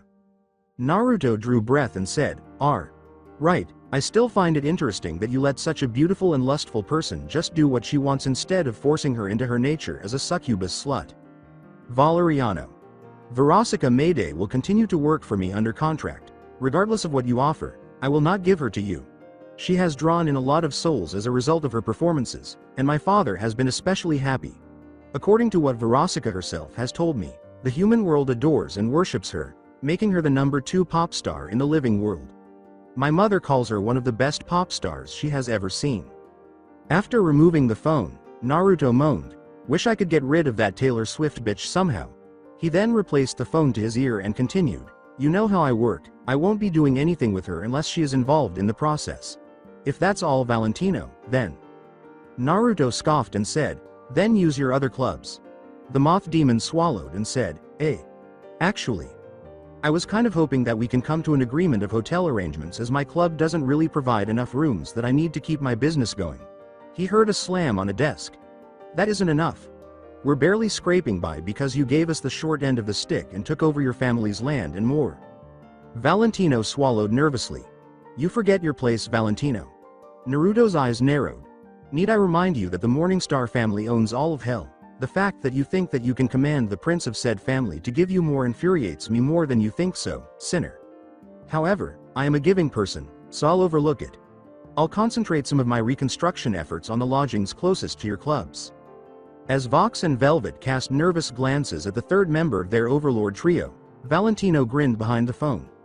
Naruto then spoke, They will still be under my ownership, with my regulations. If you attempt to skirt that fact or find ways to break this agreement by deceitful means, keep in mind that my father has given me responsibility for Pride's daily operations while he concentrates on working with the other 6 sins of hell and all of hell. With a quiet sigh, Naruto hung up the phone and said, Mum was right about him. I wish I had the authority to shoot him right away, but Valentino has a much larger following than Vox or Velvet. He pulled out a file from his desk drawer and said, Henroin, father of Angel Dust, Arachnus, and Molly. Although he's an underlord and somewhat reminiscent of the Mafia, he still upholds the honor code. He does have some similarities to Michael Corleone from the Godfather movie series one watched all at once, but he also makes me think of the needlessness of ruthlessness. He rested his chin on the pillow. If it wasn't for the fact that he was the reason all 3 of his children were down here in hell, I'd be all for moving him up the ladder and be a possible candidate to take over Valentino's spot. Naruto raised an eyebrow, and my day just keeps getting better. He sighed as he prepared his welcoming speech before he glanced and saw that the supposed new demon was actually human and still alive. There was a crash from the building he was in as a body rocketed through the roof and landed in Naruto's office. "Well, that's new," Naruto muttered before realizing it was a woman with black hair, no makeup, and an outfit resembling that of explorers from the 17th and 18th centuries. "Wait, how in the—" He scowled, then slid the hair away from her face before using his abilities to read her memories. He saw through her memories and thought, an island. Untouched by humankind, well, for the most part, as she was a part of the first expedition to explore it, even if their expedition was an accident. Looks like they were trying to come to America. But in a different universe. Damn it, Dad, your damn multiverse shit is coming to bite me in the ass this time. She thinks she's still there. The waters of knowledge, almost like the fountain of youth that father set up as a joke in the Florida, Caribbean area. When his powers first began to appear, he recalled his father saying, "Now Naruto. There are two types of evils in the world. Well, there are a few distinct roots to it. The first is destruction. You leave nothing behind, but in the end, you become weaker and weaker. The second, and far more appropriate one for me and the majority of demons. This is the reason Satanists are around and have dominance." Isabella. His hand had begun to glow red, and he blurted, "Eternum, a world where they have magic and a plethora of weapons to use. What a beautiful name. It's time for me to start my path through domination," Naruto said, his laughter low and dark. "Gods even." The unconscious woman was then whispered to by Naruto, who said, "My dear Isabella, I grant you a fraction of my power. Find supporters you can trust to help you." The woman's eyes snapped open, glowing an eerie and evil red before snapping shut again as Naruto sent her back to where she came. "Convert those to join your cause and make Eternum my stronghold, all for your new god, the Maelstrom," he said, his hand glowing bright red, corrupting energies filling her body as red and black energy surged through her. Then Naruto chuckled darkly. Well, that was enjoyable. It's understandable why his father enjoyed seducing and corrupting people during his heyday. Naruto's eyes grew wide and he instantly transformed into a demonic fox as the building he was in exploded. Meanwhile, concurrently Charlie hummed softly as she prepared her hotel, assisted by Veggie. The two women worked very hard to get Lucifer to give her one of his empty casinos and transform into the hotel. Angel Dust, the first guest in the hotel during Charlie's attempt at redemption, was watching television while he sat back on the cheap couch in the main foyer. He flicked through the channels quickly, searching for something to watch before he hit the news. "Breaking news," Katie Killjoy said, a hint of melancholy in her tone. Angel raised an eyebrow at her tone before he let out a loud gasp. "Yo, Charlie. I think you should watch this." The Princess of Hell hurried over and covered her mouth as she gasped. Maelstrom Inc., the headquarters of Hell's beloved prince, Naruto Morningstar, has suddenly blown up. In the Goetia residence, no information is being released, as helicopter footage shows a larger than normal fireball has struck Maelstrom Inc., Stolas and Stella said, their eyes widening in shock as well. Octavia's glass broke in her hand as she heard the news. "We are not aware of any survivors at this time. Our feed will remain active as long as we release new content." Naruto. As Stolas dabbed at his eyes with a handkerchief, Stella went over to comfort her daughter, pulling her into her chest so that she could cry, and Octavia let out a howl in response to the news. Angel's mouth fell open. Shit. Charlie was crying and Veggie was holding her close, tears streaming from her one working eye. Lilith tried to flee the mansion, but Lucifer stopped her. "Lilith, Lilith," as he threw her to the ground, he yelled, "I'll freaking kill them for killing my baby. I don't care who they killed. Listen to me, Lilith. Damn it. He's still on the planet. There's no way he can die from something as small as that." Lucifer cried. "I made him the strongest overlord because he has defeated every other overlord in battle." Wait, debris is shifting. Come on, cameraman, zoom in. The view showed that under the rumble there was movement before the rubble was vaporized. Naruto, in his fox form, rose up as his protective shield covered all the employees that were in the building. "He's alive. We have Prince Naruto back." After Naruto removed the shield, Kate Killjoy reported, "Move quickly to a safe place. Now, motherfuckers, tell me, who has the balls?" A whole battalion of demons suddenly leapt from their hiding places, throwing all kinds of weapons at him. Charlie and Octavia gasped as they slowly regained their bearings and watched with a deathly glare as Naruto transformed into his full Kurama fox form. Get the Kyuubi. We must keep him at bay until the Yondaime and Sandaime arrive. Are they stuck in a loop from the night of Kurama's attack? It's a punishment, Naruto said, flicking them away before a monkey demon touched down. Naruto initially appeared perplexed before thrashing them away with his tails. Naruto. Hearing the voice, Naruto halted. Get rid of that form. It's not necessary for you. After giving the monkey demon a quick glance, Naruto's eyes lit up with recognition. What do you think you'll see if I do? The face of a boy I considered a grandson, Hiruzen angrily remarked, and Naruto growled out. Naruto stood there for a few minutes before constricting and assuming his normal form. That one is not it, please. The version of you that would have existed if Lucifer hadn't told you those lies. Sarutobi mumbled as Naruto scowled and transformed into the human version of himself, complete with noticeable whisker marks and spiky blonde hair, Naruto's Shippuden appearance. Some demons, like Asuma, the son of Hiruzen, remained neutral and watched from a distance. The boy you consider a grandson is gone, Asuma said. I destroyed him because he was naive, foolish, and too hopeful for a village that enjoyed beating and trying to kill children, Naruto angrily said. That's what Lucifer wants you to believe, but it's not true, Hiruzen approached him and said. No, that boy I see is still alive. Naruto shook his head. Lucifer is knowledgeable, he has taught me everything. Lucifer is using you for your power, Hiruzen said as he moved closer. You know it's true, Hiruzen said, stopping in front of Naruto just inches away as the young, blonde prince appeared conflicted. He knows about the power of the Kyuubi, and when he gets what he wants, he'll crush you. Naruto's eyes turned from orange to bright blue as he considered the past, his life in the village, his life with the Morningstar family, and what might have been his life had the attempts on his life not occurred, had his parents been there and not been killed by the Kyuubi via that masked man. It's too late, he said quietly.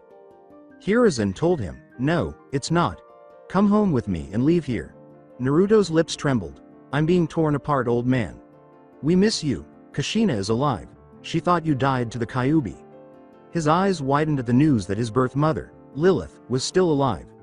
Lilith was a wonderful mother, always providing for him and making sure he had everything he needed.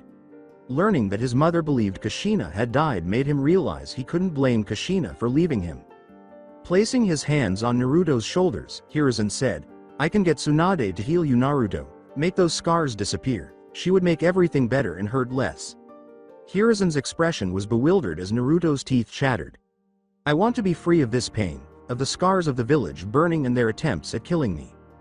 I know what I have to do, but I don't know if I have the strength to do it, Naruto said, his voice faltering with emotion as he glanced down at the floor before looking up at Hiruzen.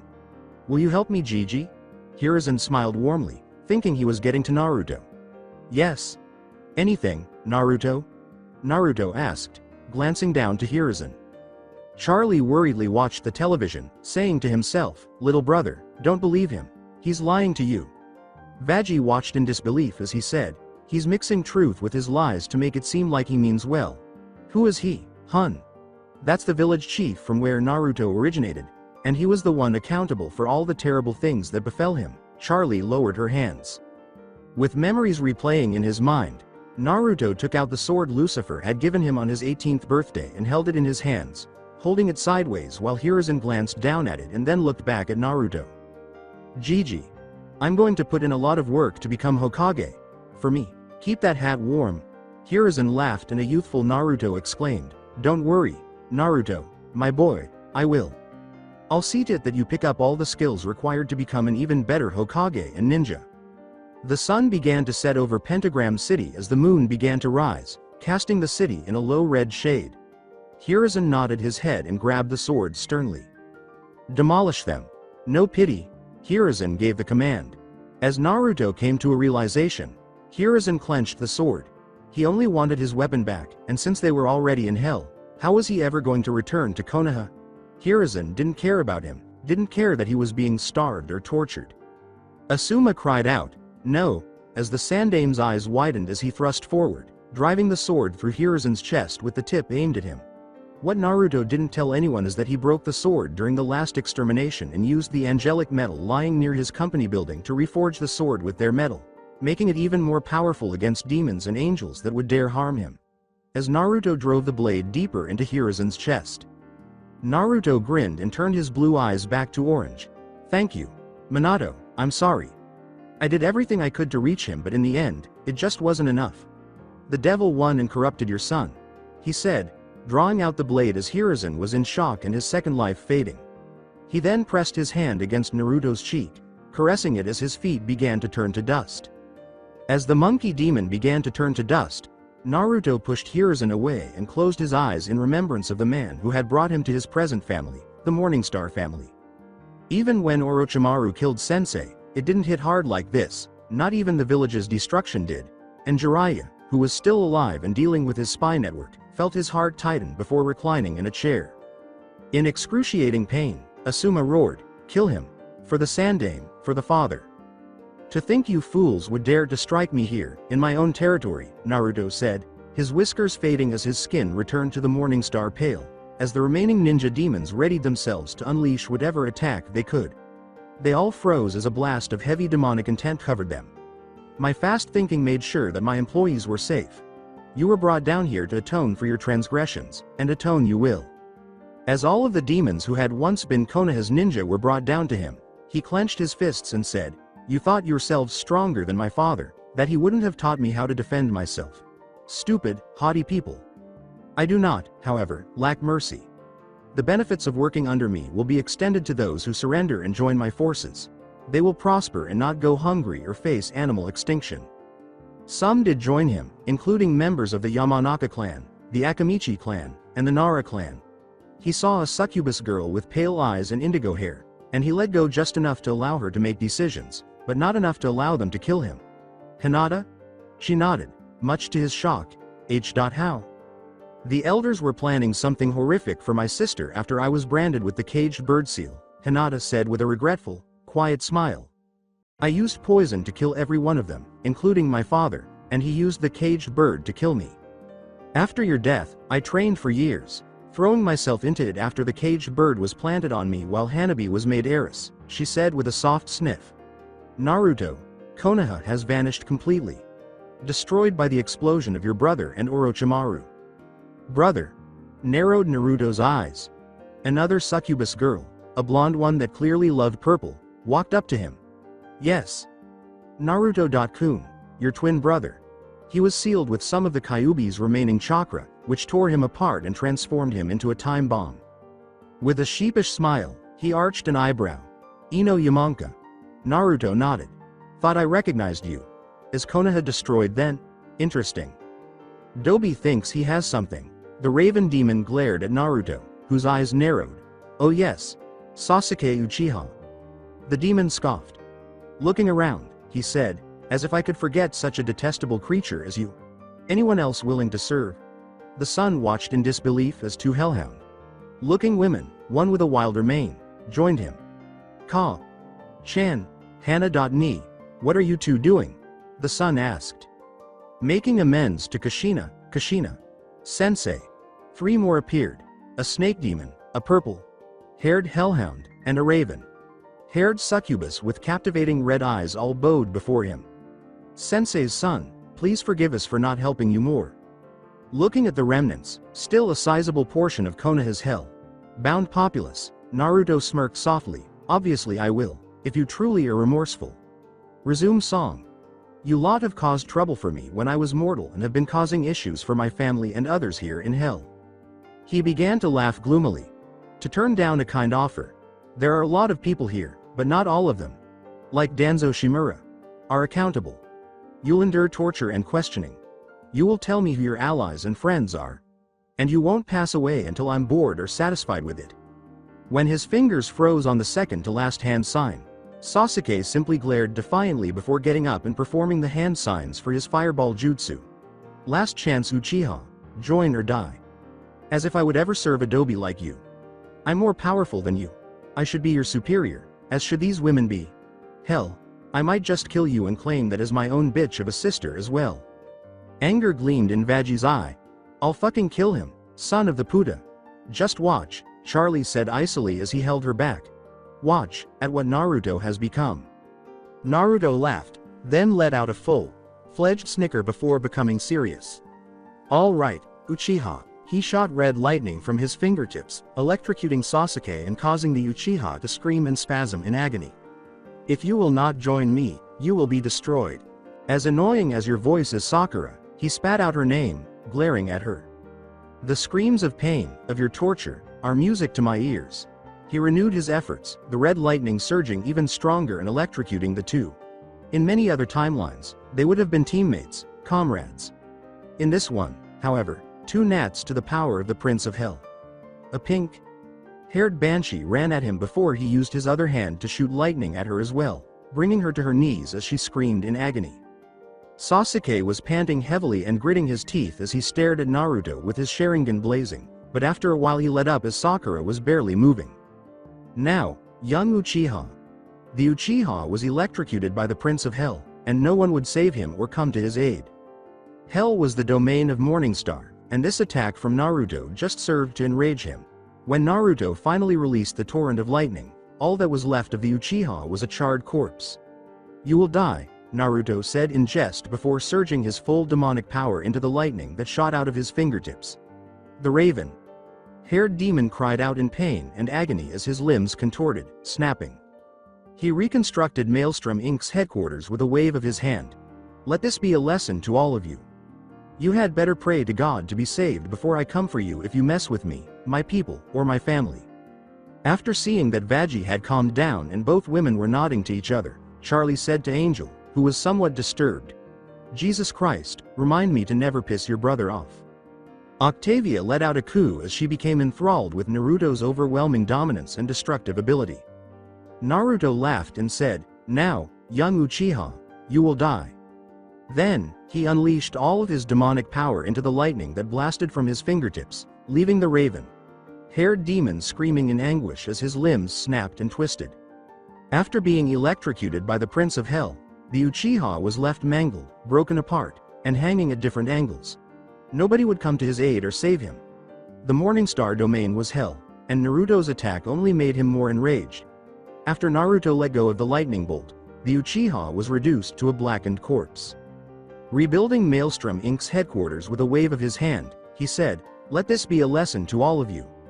You mess with me, my people, or my family, you better pray to God that he saves you before I come for you."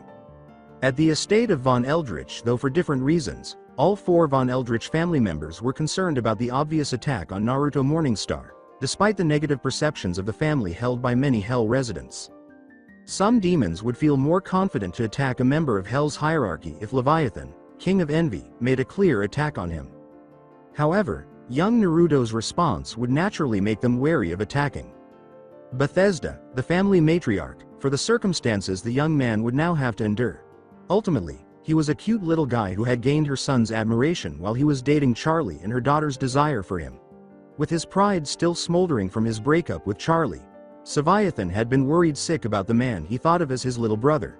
An attack of that magnitude would have brought him to his knees. What about Helsa? In the Morningstar estate, Vaggie's menacing gaze and his sister's harsh look caused Naruto to shudder. Vaggie interrupted Charlie, saying, "What? You act like I wanted that all to happen." Charlie continued, "It's not that fact, Naru. It's because of those little hussies wanting to try to get in your pants. How do you even know that they care about you like Octavia does?" Naruto fixed his gaze on Vaggie.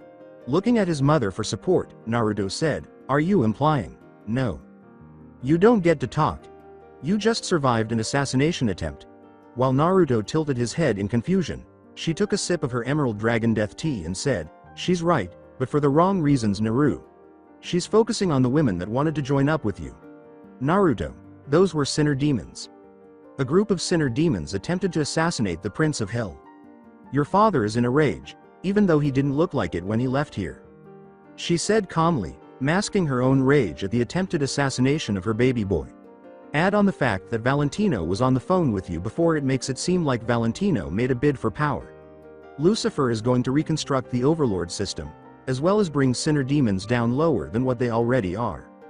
As Octavia stormed through the mansion's doors and tackled Naruto, pulling him into her feathery bosom, he began to say, "Mom, it was just a bunch of bigoted fellows that couldn't let go of their hate for me when I came down here."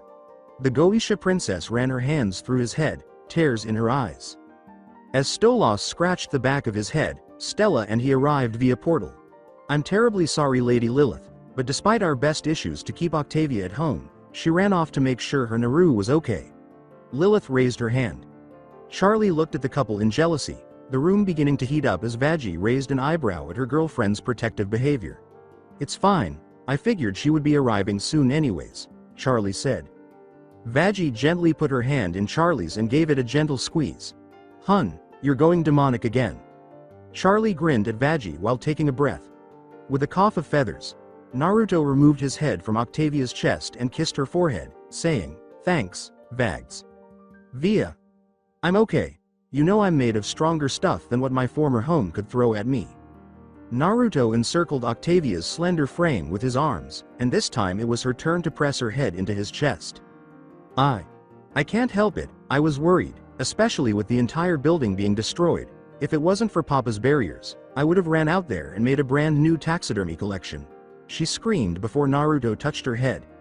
He smiled at her as she looked up at him. "Glad to know that my girlfriend, who thinks the whole world should die, would come and save, possibly avenge, her boyfriend and turn the corpses into mannequins and rugs." She gave him a flush, then buried her head in his chest.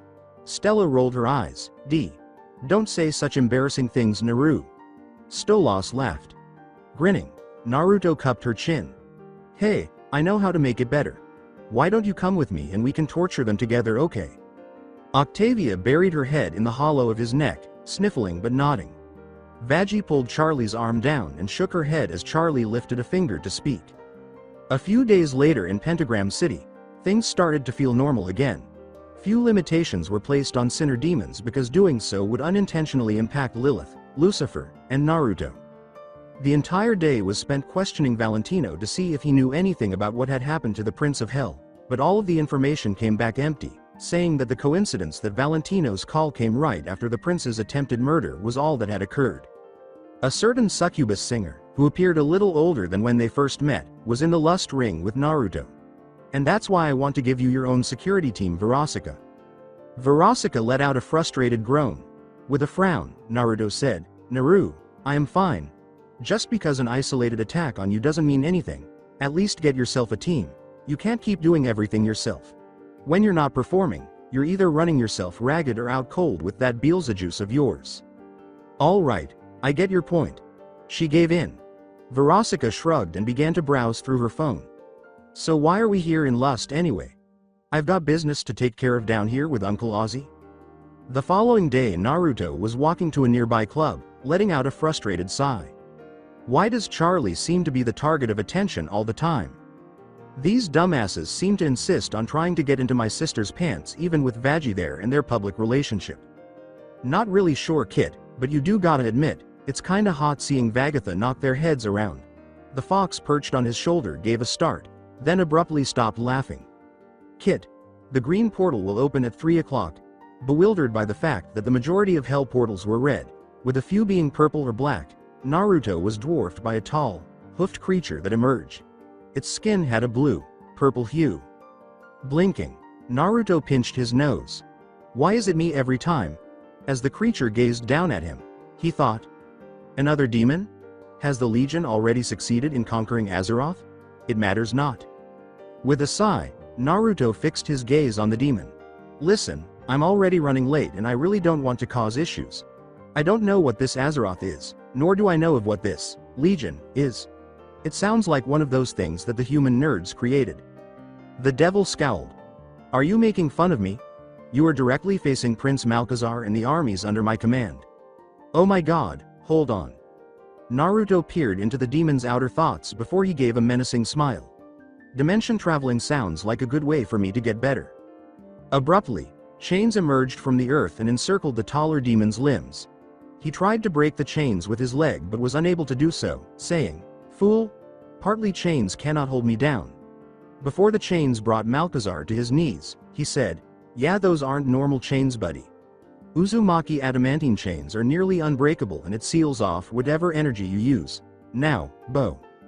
The Eridar prince trembled in fear as he was forced onto the ground, his hands supporting him as he looked fearfully at the Morningstar prince. Impossible. All dimensions, All realities are open to me. How can you ever hope to? Ya see, I tend to make the impossible, possible. So, all dimensions, and all realities. Now, what if I took that power and made it my own? The prince exclaimed. Naruto's normally orange eyes turned purple, and he gave a soft laugh.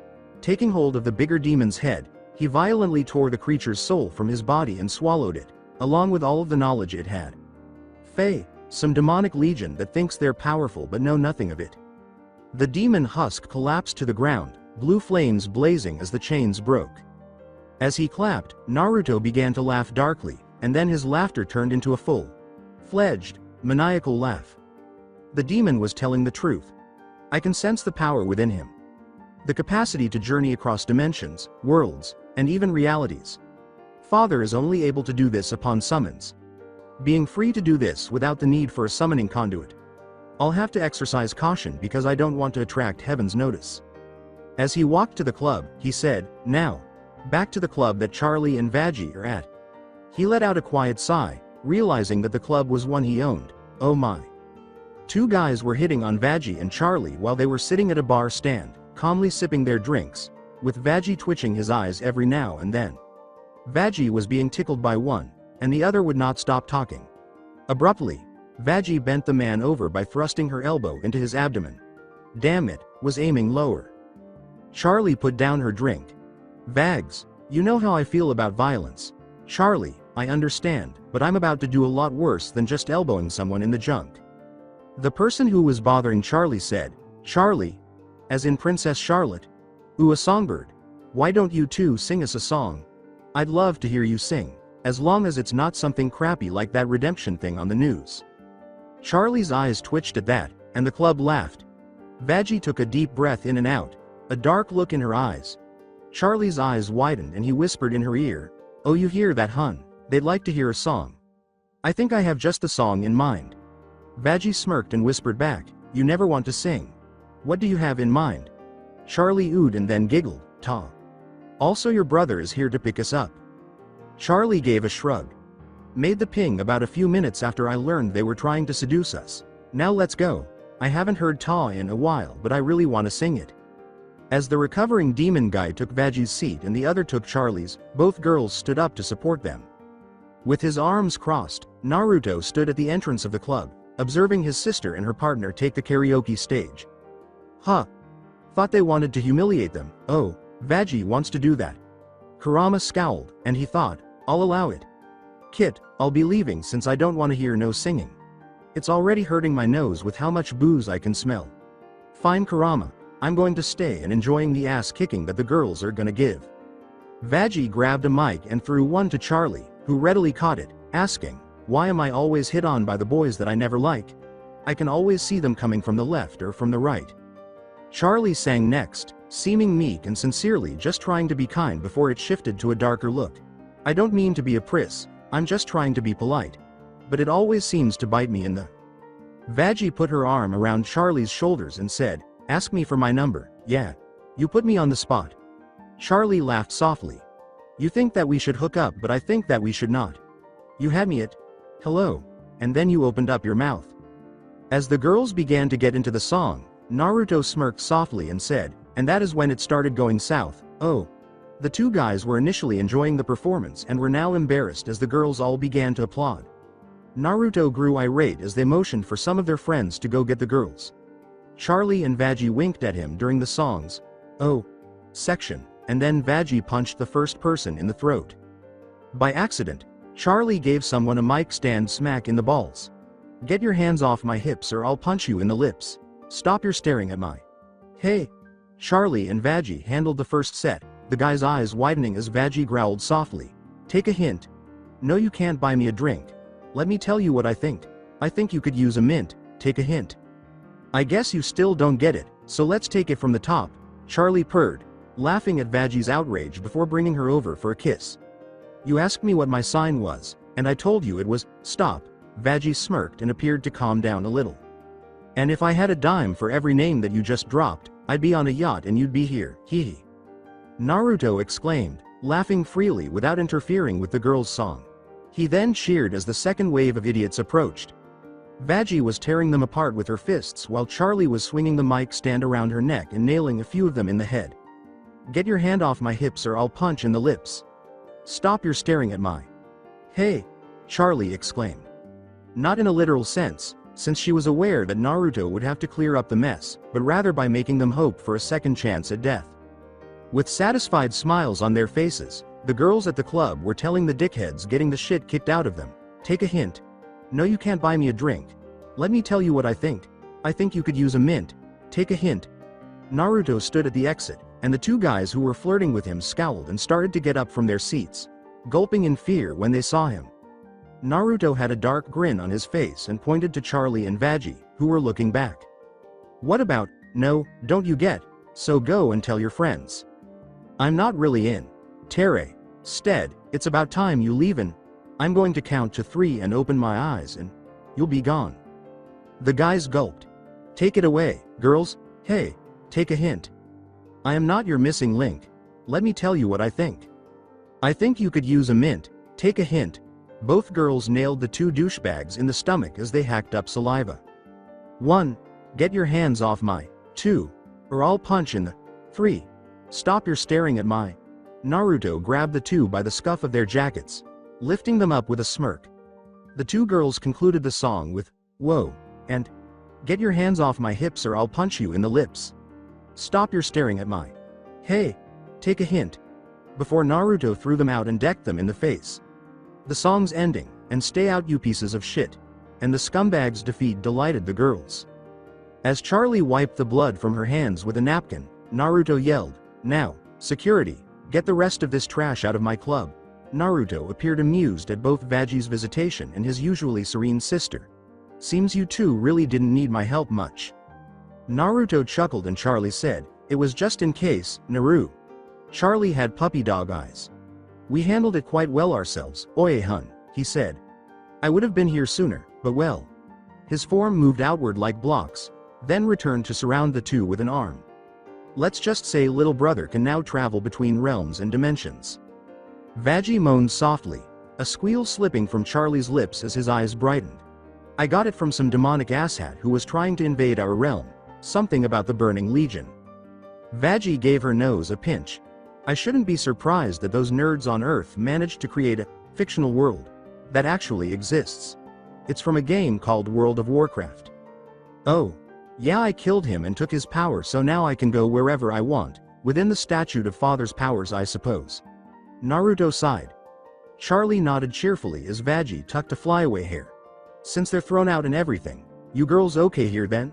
Charlie asked. Naruto laughed and gave Charlie a brotherly pat on the head. "Yeah, we should be fine, Naru." "Well, in that case, Queen, you're up next." With a mechanical forearm and a yellow ponytail that trailed down his head, a large demonic man cheered loudly. Before Naruto left, he approached the stage and began his song, "Hua Yea." The loud cheer, "Zoom in," filled his ears as he left. He heard the two dipsticks flirting over the phone with Charlie and Vaggie as he followed the trail of blood outside his club. "Boss, we couldn't grab them. Couldn't convince them, couldn't spike their drinks, nothing. And then they embarrassed us in front of the club before Prince Naruto showed up." Prince Naruto was there? He left Queen Lilith's supervision. "You dumbasses. How the hell am I supposed to get angel dust back into my employ if I can't sit down and charm the brat princess to release him?" With a growl, Naruto's eyes widened before he drew his .454 Kasul Auto semi-automatic pistol and gave them both a headshot. He picked up the phone that fell from their demise. "Valentino, if you continue to fuck around with my sister and those she tries to redeem, you'll understand soon enough why I am the monster of Morningstar. P. Prince Naruto. I assure you it was all a misunderstanding." He broke the phone in his hand and let the pieces fall to the ground. "Misunderstand this, you bitch. You keep this shit up, I will eliminate you and find someone else who can do your job way better. And I already have someone in mind, so please. By all means, fuck up again, I fucking dare you," he yelled. October 10th, with a contented sigh, Naruto awoke in bed beside Octavia Goisha, his girlfriend. He woke up early in the morning, as usual, after a long night of sex, the blanket falling off his chest but still covering Octavia's nude form. The owlet was cooing softly in her sleep as he got up. but he smiled warmly and kissed her forehead. Naruto heard a sound coming from Stolas's room, but he didn't look inside because he knew Stella was usually up early. When he did, he saw an imp getting up after falling and straightening his clothes. Naruto's eyes grew wide as he remembered talking with his imp jester friend and uncle Asmodeus. Retrospection. So, I hope it's not too personal or anything, Fizz, but what happened to your limbs? Naruto said softly. Sitting on Ozzy's bar following an extraordinarily successful show and evening, Fizz sighed lightly. It is, but I'll let you know since you don't seem to use it against me, kid. An old friend, very old friend, did this. Whether it was an accident or not, it depends on your view. I was growing more successful than my boss anticipated for a young imp. Circuses were being sold out and everything to see me, not to see the boss's daughter or son who all came from a plethora of circus clowns and circus folk. Naruto gave a nod of agreement while Fizz went on. I don't remember how it happened, but it was my birthday. The whole circus tent got lit up in flames and inside the tent was a stack of fireworks that I uncovered. One thing led to the next and the explosion rocked me and blew my legs off, my horns, and mangling my arms. I saw Blitzo and called out to him, but he took off, leaving me there for dead. He never visited me in the hospital or anything like that. Naruto first had a serious expression on his face before growing serious. Fizz laughed hysterically. Wait, Blitze? That's the name of Verosika's ex.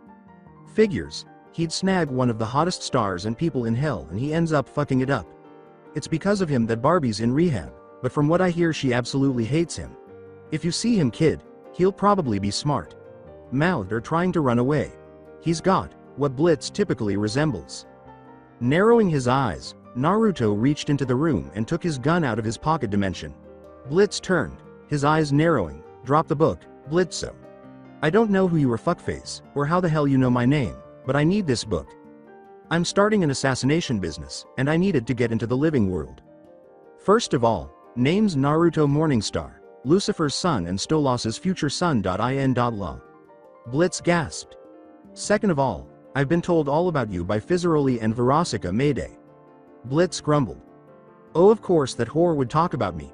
Probably told you about the story of how you maxed out her credit cards on horse lessons, stealing her car, leaving her pretty much broke and afraid that she was pregnant. Blitz continued to gulp. Well, didn't know the second half honestly. And as for you swiping the book for your little assassination business idea you have, are you that fucking stupid? Use a damn Asmodean crystal. Fuck no, I am not working for that lusted up asshole. This is me and only me. Naruto laughed and twisted his gun's hammer.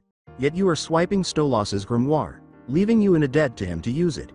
Really, I don't see the difference besides the fact that you want to fuck him or fuck him over. You see, I actually like that idea of yours. Assassinating the living to bring them down here. Ignoring him, Naruto went on, well, that wasn't really my plan. Just wanted to go kill people for money and shit. It brings me a good bit of influence, power, and money myself. So I think I'll take your little idea for myself, without swiping my father.in. Law's book, and give it to a more favorable person, such as Barbie Wire. Blitz took out 2 firearms from his pockets. Naruto laughed. You stay the hell away from my sister. Oh right. The sister that absolutely despises your existence. The sister that you betrayed because money was offered to you to put her in rehab. The sister that would rather see you dead than see you ever again. Simultaneous gunshots were heard, the first of which struck the wall behind Naruto. The other, well, it found its mark and blasted Blitz squarely in the chest. Fuck new hole. Stella hit her emergency. Locked down the mansion. Button in the kitchen area as the loud gunshots woke Stolas. The spell wards of the mansion were quickly triggered, preventing escape. Stolas leapt out of bed. Naruto sighed softly. Who, what the? Naruto and Blitz. What is going on, Naruto? Sorry Stolas, but this asshole only wanted your grimoire for a business he was starting up. He didn't care about what happened to you, or if my father got word of him using your grimoire. Or even worse, your own father. Stolas turned pale, then glared at Blitzo, causing him to cough up blood. Nice shot, kid. Better than I ever could. Shame I could never make it up to old Fizz, with the accident and all. Naruto's eyes narrowed. Blitz coughed up blood and said, the circus fire. Fizz told me that you left him for dead. Nah, never saw him after I accidentally set the tent on fire from the candles of his birthday cake. I went looking for Mom and Barbie and the explosion rang out. Naruto's pupils widened. Mom ended up dead. Barbie was severely burnt. I got a bit of fire in my eye from the explosion. I tried to visit Fizz in the hospital but they never let me in to see him. Blitz chuckled as Naruto cast a bored glance downward. Hey kid, I'm not sappy or anything, but look after my daughter, Blitz said, making a .so motion with his hand. You? Have a kid? Naruto inquired. Adopted her at 17 before the adoption center kicked her out. Figured I'd try and go one good thing in my shitty life. Rolling his eyes, Naruto said, Oh, that's enough, you big baby. I shot you with a regular bullet. You're hellborn. It won't kill you. Blitz looked up. Oh. That's why it doesn't feel like I'm disintegrating. With a roll of his shoulders, Naruto commanded, Get out of here before Stella has a damn hissy fit, and not through the window. Later on in the day, gazing at the pentagram city clock, Naruto observed the hours elapsing before the extermination commenced. Those angels, damn them. Starting this without even attempting to let us find a solution. Adam, who has always been envious of his father, narrowed his eyes as the clock began to tick backwards and then began to spin erratically. Uzumaki Industries was located directly next to the clock tower in the city's center. The clock tower gave them 1 minute to get under cover, instead of 12. It's a ridiculous setup, Naruto thought to himself angrily before leaving the balcony. Naruto cried, Pentagram City residents, get under cover. The angels are coming in less than a minute. Before sprinting to his desk and pushing a button to set off the sirens. His speaker system went off, and the building, which looked like a skyscraper, began to lock itself down. All employees of Uzumaki Industries, make your way to the emergency bunkers in the basement. This is a code white. Again code white. Extermination Day subroutines activated. Naruto pulled out his .454 Kasul pistol and loaded it with lucky bullets after opening his drawer. These are the ones that will put them down for good, he reasoned as he holstered his sword, the notorious rapier of Crimson Rain. And not a moment too soon, he thought to himself as he peered out the window and observed the thousands upon thousands of exterminators making their way down to the Pride Ring beneath a cloud of angels in a darkened sky. He turned off the lights in his office to reveal a dark red light inside while he patiently sat at his desk and waited for them to storm the building. Alongside Charlie. Already? Charlie exclaimed in terror as the angels descended and she was in the limo with Veggie, Razzle, and Dazzle, who were hurrying them back to the mansion. With a soft growl, Veggie withdrew her heavenly spear from a previous extermination day, her scar twining a little. Veggie scowled as Razzle and Dazzle swerved through traffic, running over both angels and demons. Hijos de putas, what the fuck are they thinking moving it up? Veggie exclaimed. Hun, a portal would be nice about now. Charlie nodded, trying to call forth one, then let out a shriek as one of the angels tore open the limo's hood just before a gunshot was heard. No one touches mistress, exclaimed Dazzle, while Razzle drove, the small goat demon holding a smoking gun. Charlie exclaimed, Thanks, Dazzle, as her eyes brightened and a portal appeared, which Razzle drove through to arrive in front of the mansion's gates. The mansion was once again covered in a wall of thorns as Lilith strode out to the gate and opened them, ushering the girls inside. Charlie asked his mother, Mother, where is Naru? Lilith appeared worried. Charlie asked with wide eyes, He wasn't with you. They turned to face Uzumaki Enterprises, Naruto's corporate headquarters, where the shutters were gradually closing before being destroyed by a combined spell of holy power. Veggie whispered a silent prayer, and Charlie's eyes watered. Naruto laughed ominously to himself as he cast a quick glance at the attackers who had kept the building from going into complete lockdown. His front door and the 2 balcony doors were soon blown open. 5 more exterminator angels emerged from his balconies through each door, forming a battalion that rushed through the front door. With a charming giggle, a figure set apart from the others entered. My, so brave of you to just sit here in your office instead of fleeing with your employees. You're awfully bold for a small little demon, not even an overlord either. The figure spoke in a loud voice. Since Lute was Adam's closest lieutenant, Naruto wondered, Lute. So Adam sent you to lead this little group? If the old man is aware of my existence and my relationship with my father, it appears that he views me as a threat. Oh, a cute little sinner that knows of me. And you're caught so off guard that your little lockdown couldn't stop us. Oh, I can smell the fear wafting off of you, little sinner. Oh please, do put up a fight. It'd be so dreadful to bring you without a few scrapes, kicking and screaming as well. she said with a maniacal expression on her mask. Naruto laughed and got up. His laugh first alarmed the recruits for the exterminator, but then his normally blue eyes turned scarlet with a dark madness, and he burst out laughing. Lute, you think I'm afraid? Of you, of your little commander Adam? Lute's eyes narrowed behind her mask. You will surrender, demon. We have you surrounded. With a demonic grin, Naruto took out his sword and grasped his pistol in one hand. All I am surrounded by is fear and dead angels. Lute yelled, open fire, as Naruto launched himself into action, blasting the angels to the right that had emerged from the balcony he had been on moments earlier. With lightning speed, he turned and slashed the heavenly bullets in half, eliminating the 5 to his left in the process. In the 5 seconds that followed, Lute's eyes grew wide, and fear shot straight through her. It had been a long time since she had battled Lilith in the first extermination.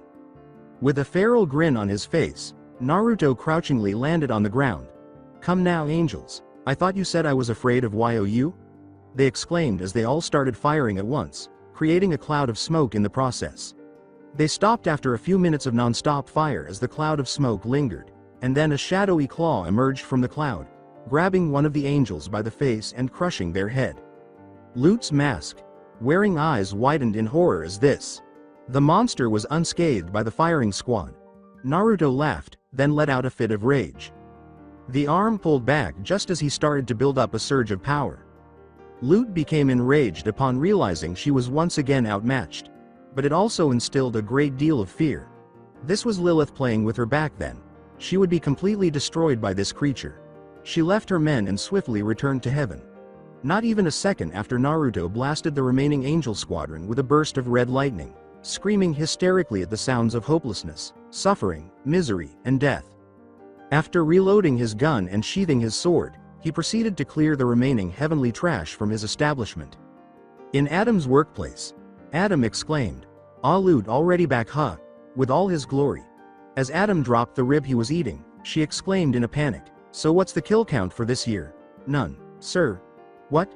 he exclaimed as he turned on the screen to reveal Hell and saw that angels were, in fact, slaughtering Hell's demons.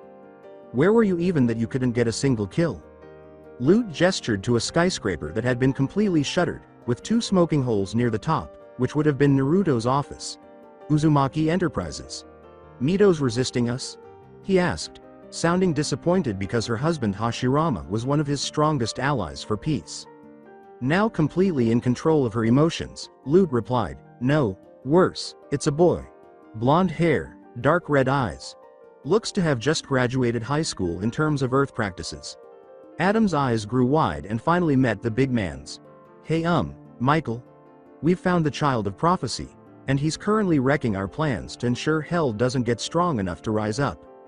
Naruto coldly stared at the running angel that was missing both of its legs as he methodically strode over the bodies. "You all were talking that good shit earlier. Why don't you just regrow your legs? Run away. Huh? Fly away back to heaven where you think you're so safe and secure. Oh wait, I ripped off your damn wings," he chuckled manically. The angel tried to crawl forward and get out through the front doors. Naruto teased the angel before stepping on its back, saying, "Where's that heavenly magic that you angels are so fond of, huh? Where's your magical power of healing that could cure every disease in the world?" He fired one final bullet into the gun's chamber, saying, "You see, I'm a numbers guy, but I fucking hate math. I always keep track of my bullets, and well, if I don't, I always have enough. So why don't you tell me why I don't just execute you?" The angel began to laugh, either from sheer confidence or from finally losing its mind.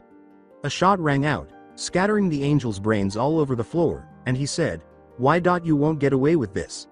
Commander Adam will deal with you, and if he doesn't, the archangels and the saints will." Naruto took out a cigar and used his finger to light it. His hair returned to its spiky state as he calmed down and said, "I'm counting on it, you bastard." When Naruto went outside, he saw numerous fires and dead demonic corpses strewn all over the streets. Softly, Naruto sighed.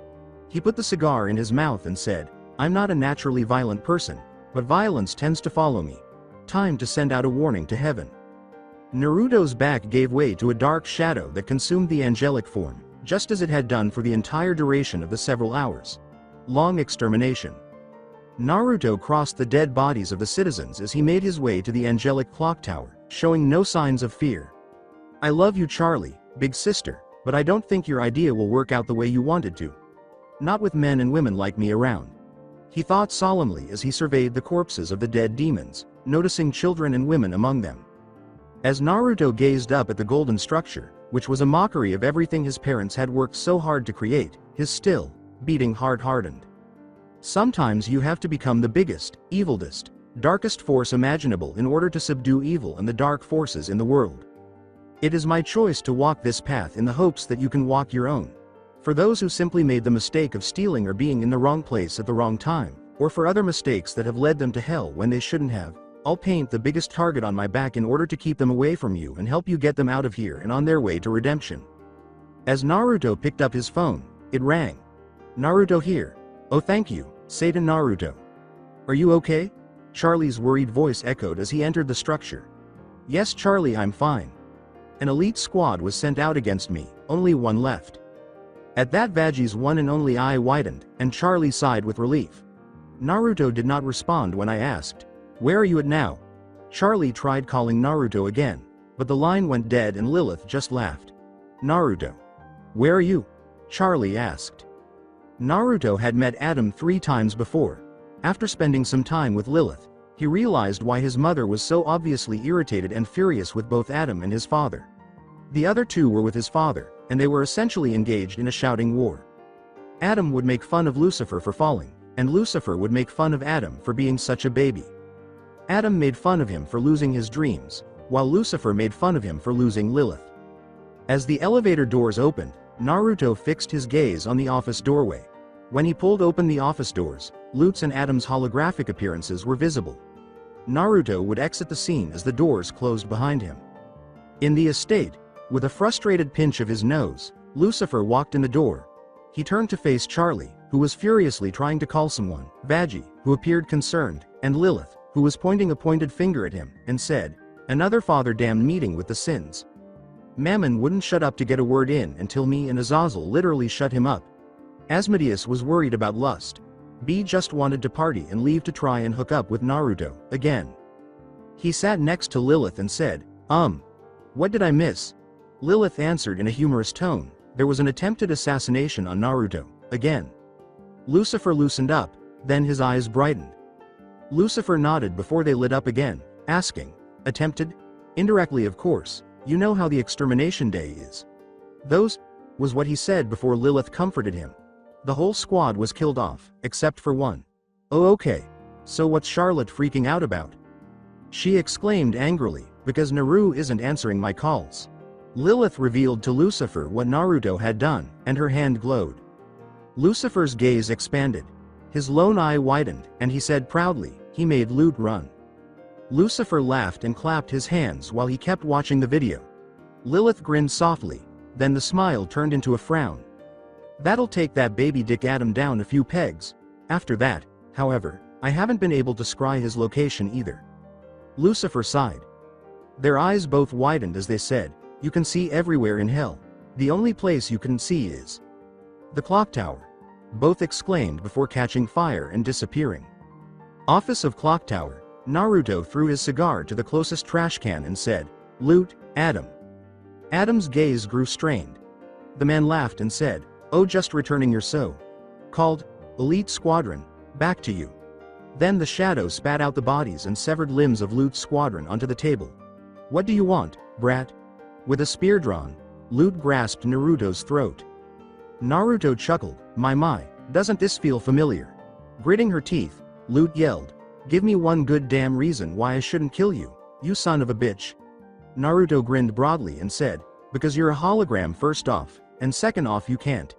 The lieutenant of the extermination angelic forces frowned in response. Adam chuckled. "Well shit, he got you there, Loot. And besides, I told you before you can't kill him. There's a whole bunch of shit that'll happen if we do." Adam was getting serious. "Now what do you want, Naruto Uzumaki?" Naruto gave a gloomy smile. "Oh, so you know of me, huh, Adam? The real me, not the me that is Lucifer's little brat as you called me in the past. Get on with it already." Adam replied with a bored deadpan voice. "Oh no, I'm savoring this. You can't do a damn thing to me because I know my role as the child of prophecy, in that heaven can't do anything to interfere with it. Hell couldn't have, but when I made the decision to call upon Hell, Hell answered. I have all the cards and you just have to wait to see what I play. Naruto laughed. Naruto told them sternly, my sister will be coming when you're meeting with my father in a week. Adam scowled at being told what to do, especially from someone he could easily kill but couldn't touch due to antiquated rules and regulations. You, Adam, are going to listen to her idea. She's trying to solve the problem that you created, and one that I'm exploiting to the maximum extent. The next time you see a large, gleaming building and decide, oh, that's a good place to kill some demons. Think of loot as well. The two angels were startled when Naruto used his finger to physically push the holographic spear away from his throat and said, just remember. He smirked viciously as the office doors opened from his shadow, saying, the last time you did that, you ran with your tail tucked between your legs, and I was the one who put you in that position. Now I have to go. I have a worried mother and father coming to check up on me. Adam grimaced, then grinned. Naruto looked over his shoulder and said, well played, Naruto Uzumaki. But I do have a few cards of my own to play still. Minato Namikaze, your biological father, would be so disappointed in you. Naruto laughed. Naruto slammed his hands on the desk, his demonic energy leaking out of me. You keep her freaking name out of your mouth, Adam. He threatened. As would your mother, Kushina Uzumaki, whom is still alive and looking for you. Adam chuckled. Adam grinned triumphantly as the desk gave way under Naruto's weight. Minato has already resigned himself to having to fight you and end you at one point, but how much heartbreak would it cause your dear old mother to see her sweet baby boy as he is now? The monster that she could have prevented if it wasn't for a dear old prophecy about you. How does that make you feel, boy? Your mother, who left because she thought you were dead, and when she learned that you were alive, did everything in her power to come back and save you. Learning that her dear old son is in hell. A monster created by the devil himself, and unknown to his own twin brother. As Adam grinned and realized it would not help, Naruto roared and punched at his holographic face. He coughed up golden blood, shocked to find himself launched and smacked against his office's angelic wall. Naruto growled as he left the office, don't you ever bring up my mother, you prick. No wonder why my parents hate dealing with you. A little while later at the clock tower when Naruto emerged from the elevator, Lilith and Lucifer were visibly alarmed. Glancing over Naruto, Lilith asked, what happened? Did he hurt you? Mom, I'm fine. I was just returning the angels I killed to them so that the public doesn't panic.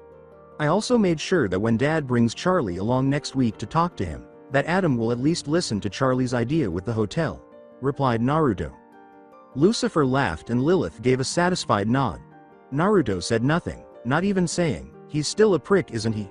Dad, I already knew that my biological father was dead from sealing Kurama in me, but he said that my biological mother is still alive, and that I have a twin brother. Fuming to himself, Lucifer thought, I'll have to check Hell's registry of souls to make sure about Kushina. But your twin brother is dead, no ifs or buts about it. The gathering of Kurama's chakra into your brother, without either half of Kurama, eventually caused it to build up and explode, destroying the Leaf Village. Hence why Sarutobi and those villagers tried to kill you before. Naruto gave a faint nod. Adam's office at the same time, Adam grimaced and rubbed his cheek. He asked himself, how the fuck did he manage to hit me through the hologram? While Lute supported him. He's getting stronger and either baby dick Lucifer is helping him or sweet Lilith is. Sir, you know we're going to have to let the superiors know about him. Lute sighed. Adam stood up, wiped the golden blood from his lips, and yelled, fuck that. When that brat's sister shows up, I'm moving the extermination period up 6 months, so twice the extermination. Twice a year. 1 week later when Naruto reached the abandoned structure, he hummed. With a snap of his fingers, he completely rebuilt everything, making it as immaculate as possible by Hell's standards. He was in Imp City, an undertaking he was trying to refine. Enhancing it for the native Hellborn people, including the Imps, Hellhounds, and Succubi. He looked at the tall Imp, who was obviously still shorter than him, and said, there we go. Penthouse will be your office, Blitz. He said, surprised. Huh. Well, Christ on a stick, you can work miracles. Naruto inquired, how many do you plan to work for you? Oh joy. A female voice on her phone said, probably just 2. A close-range specialist and a long-range specialist, along with myself, So just us three while my loony runs the desk. Naruto gave a quiet laugh. So 3 Asmodean crystals should be easy to get from Asmodeus. It not only provides you access to the living world, but also makes sure you have a disguise when going up there. If word got out that hell was invading the living world and just killing folks up there, Dad would go deeper into his depression episodes. I'll leave you two to set up the office and doing your recruitment. Remember to pay and treat your employees fairly, or else you'll be hearing from me, Blitz. Naruto said with a stern voice. With his Bunkai teleportation power, he began to disintegrate into blocks and declared, I have a meeting with the Overlords about the extermination day. Luna's tail was wagging as she pretended to be interested. Blitz defended himself, saying, Dear Satan, he is hot as fuck. He ain't coming around ya loony. I'll make sure of that. Didn't he shoot you in the chest when you two first met? Oh damn it. The meeting with the Overlord, a short while later. A tall, thin, light-skinned demon with long white hair inquired, Velvet, where the hell are your 2 associates? This was Carmilla Carmen, Hell's expert arms dealer. The previously mentioned Velvet just flipped her off while using her phone.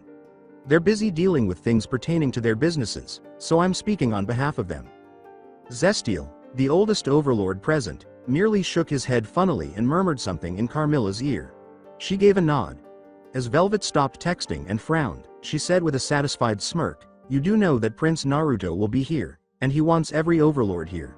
If they aren't, well, I suppose they're giving up their Overlord status? With a faint smile on his face, Naruto reappeared in the office, taking up the main chair. With a laugh, he said, Come now, Carmilla, we're all at least cordial here together. At least most of us. Then, with a wave of his hand, Valentino materialized in his seat, much more forcefully than Naruto. In the meantime, Vox zapped from Velvet's phone, appearing uneasy in the Lord of Overlord's presence. Better. Valentino scowled as Naruto expressed his satisfaction. He slammed his hands on the table and exclaimed, My lord, with all due respect, what the fuck? The shadow of Kurama materialized behind Naruto, who grinned slightly and said, I was in the middle of my work when I was forcefully. Never mind. Valentino lowered his voice. What some of you seem to realize is that when I call these meetings, all of you are expected to show up.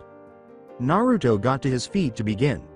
Valentino scowled as Carmilla smirked, saying, If you don't show up, I mark you as double dead and your territory is divided among your fellows. As of right now, you are the least valuable asshole here. Vox is doing his thing on the television waves, internet and electricity. Velvet is doing wonderful with her fashion shows, and then there's you. I'm a horrible person, sure. I'm practically the Christ being the son of Lucifer and all, but I do care about my people. Naruto laughed as the lights went out. So here's what you can do for me, Valentino. Get your shit together. I can smell the worry of your precious filming. Like a drenched gym rat. I can easily find someone who can handle the clubs you run, and I can definitely find someone much more enthusiastic and caring about their employees than your heartless ass. I might release Husker from his contract with Alistair and put him in charge of the clubs just to spite both of your stupid asses. Alistair's aura began to thicken, radio dials appearing in his eyes. Naruto refused to give up as his team decisively defeated Alistair's. Don't you start with me, you antlered fuck. You may be one of the patrons of my sister's hotel, but do remember who put you in your place and made you disappear off the face of hell for 7 years. As he collected himself, Naruto glanced around and saw that there were no empty seats. Velvet laughed aloud.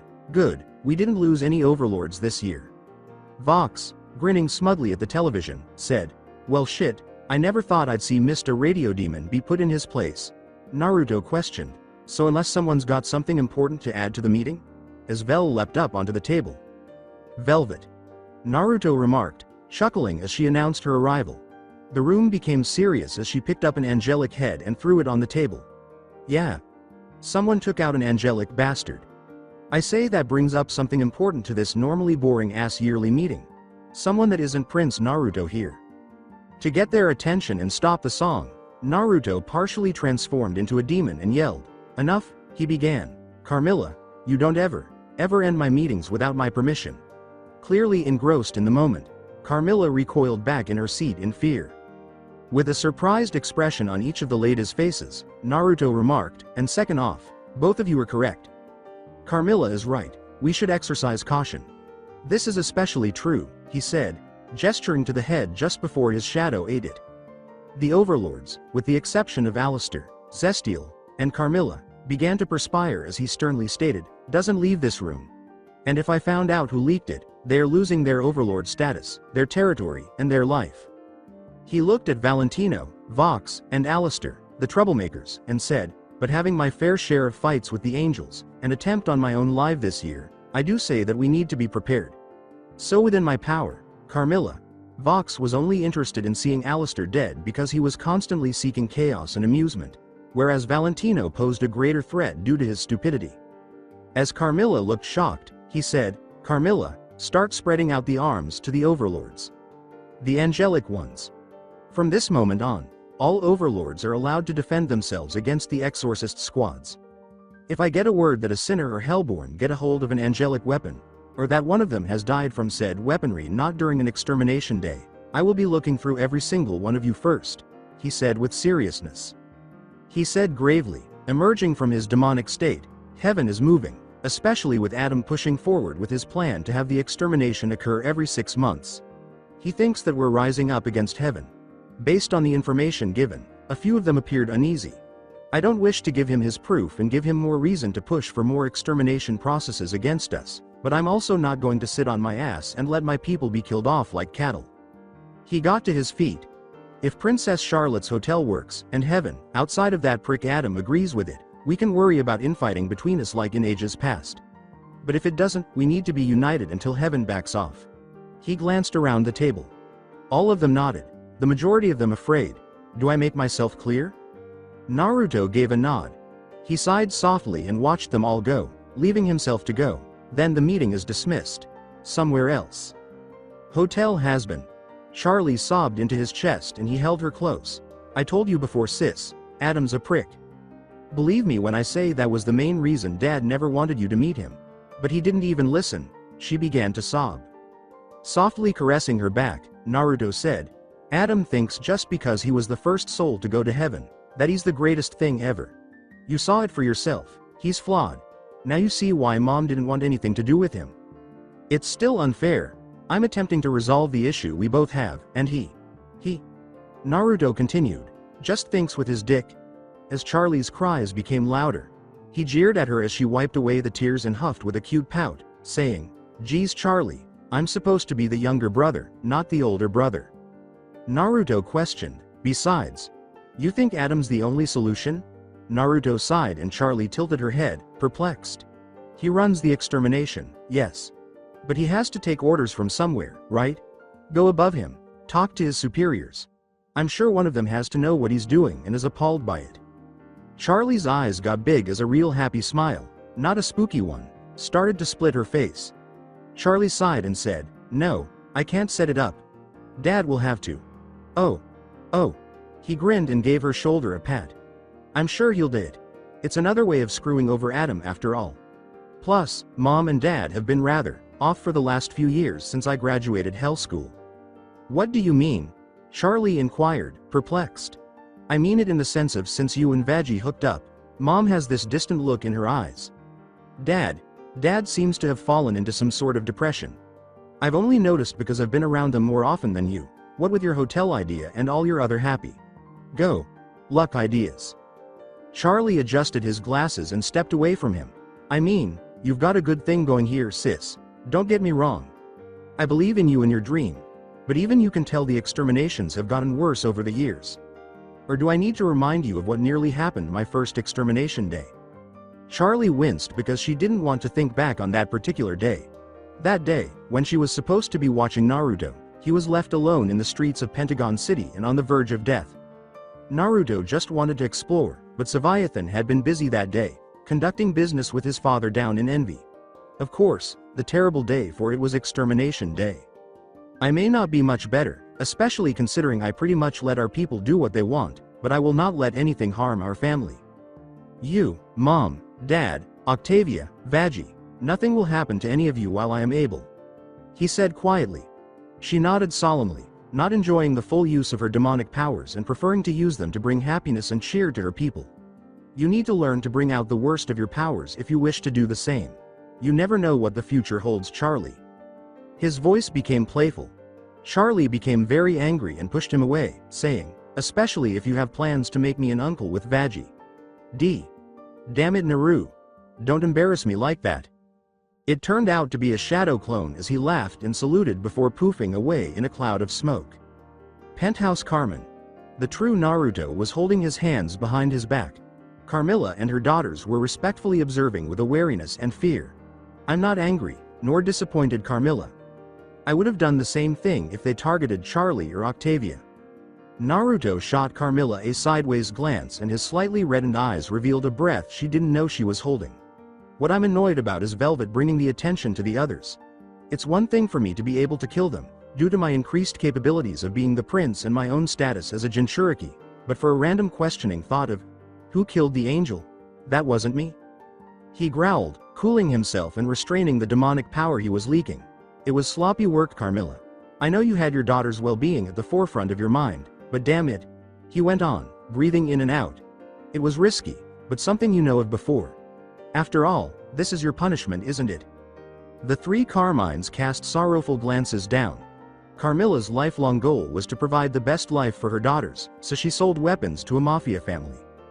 Her daughters were abducted, and the mafia family to which she was devotedly loyal shot her and her daughters as retaliation for the trouble she caused them. Though Carmilla believed her daughters were innocent, she knew she would go to hell for her actions. Her punishment from heaven was to send her and her daughters to hell for her transgressions. He waited for them to consider it while his shadow clone's memories returned to him. I have a feeling my sister's meeting with Adam's bosses won't go the way she expects, knowing how slimy he is. Before the extermination, I want you to test their resolve. Carmilla's expression was bewildered. My lord? Naruto asked, closing and then opening his eyes. He turned to face them, saying, call it a gut feeling. It's hell after all. He broke apart as he utilized his Bunkai teleportation, his presence disappearing from the office space. I have other business to attend to, Carmilla. Keep up the excellent work. 1 hour later, at Naruto's private estate. As he spoke the location, he held onto his necklace and gripped the Asmodean crystal. The portal opened and he stepped through, disguising himself as a regular wandering samurai with a henge. Konoha outskirts. When he got home, Naruto had thrown away the pistol and kept his sword at his hip. He strolled down the desolate yet strikingly familiar road to the location of Konoha's gates. After 15 minutes, he reached the demolished village with the aura of Kurama's energy still in the air. Whatever became of this pathetic excuse for a village? Was the explosion actually caused by Menma? He inhaled and exhaled, absorbing the energy for himself. Inside Naruto's head, Kurama's voice echoed, Kid, you should have told me that you were leaving hell. I'm bound to you, no matter where you go. You understand? Kurama, I know, but I need answers. Just as if the energy were calling to him, he felt a pulse of it and then looked to the side. He followed it to a deserted cave where he discovered dried blood. He winced, feeling that the blood was strangely familiar but not quite knowing where it had come from. It vanishes. With a growl, Kurama said, Sharingan. Naruto nodded his head and followed his directions to locate an altar with broken chains on it. Kid, I can lead you to the next area.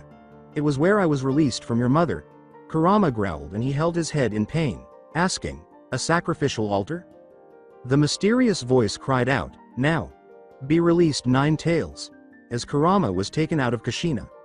Before noticing the Sharingan, Kurama glared around and tried to slam his paw down onto the masked figure. Suddenly, the Sharingan appeared over his slitted eyes, fucking. Sharingan, again. His voice boomed, this is your mother's blood, Naruto, and the pain subsided as Naruto fell to his knees. Did she love me, Kurama?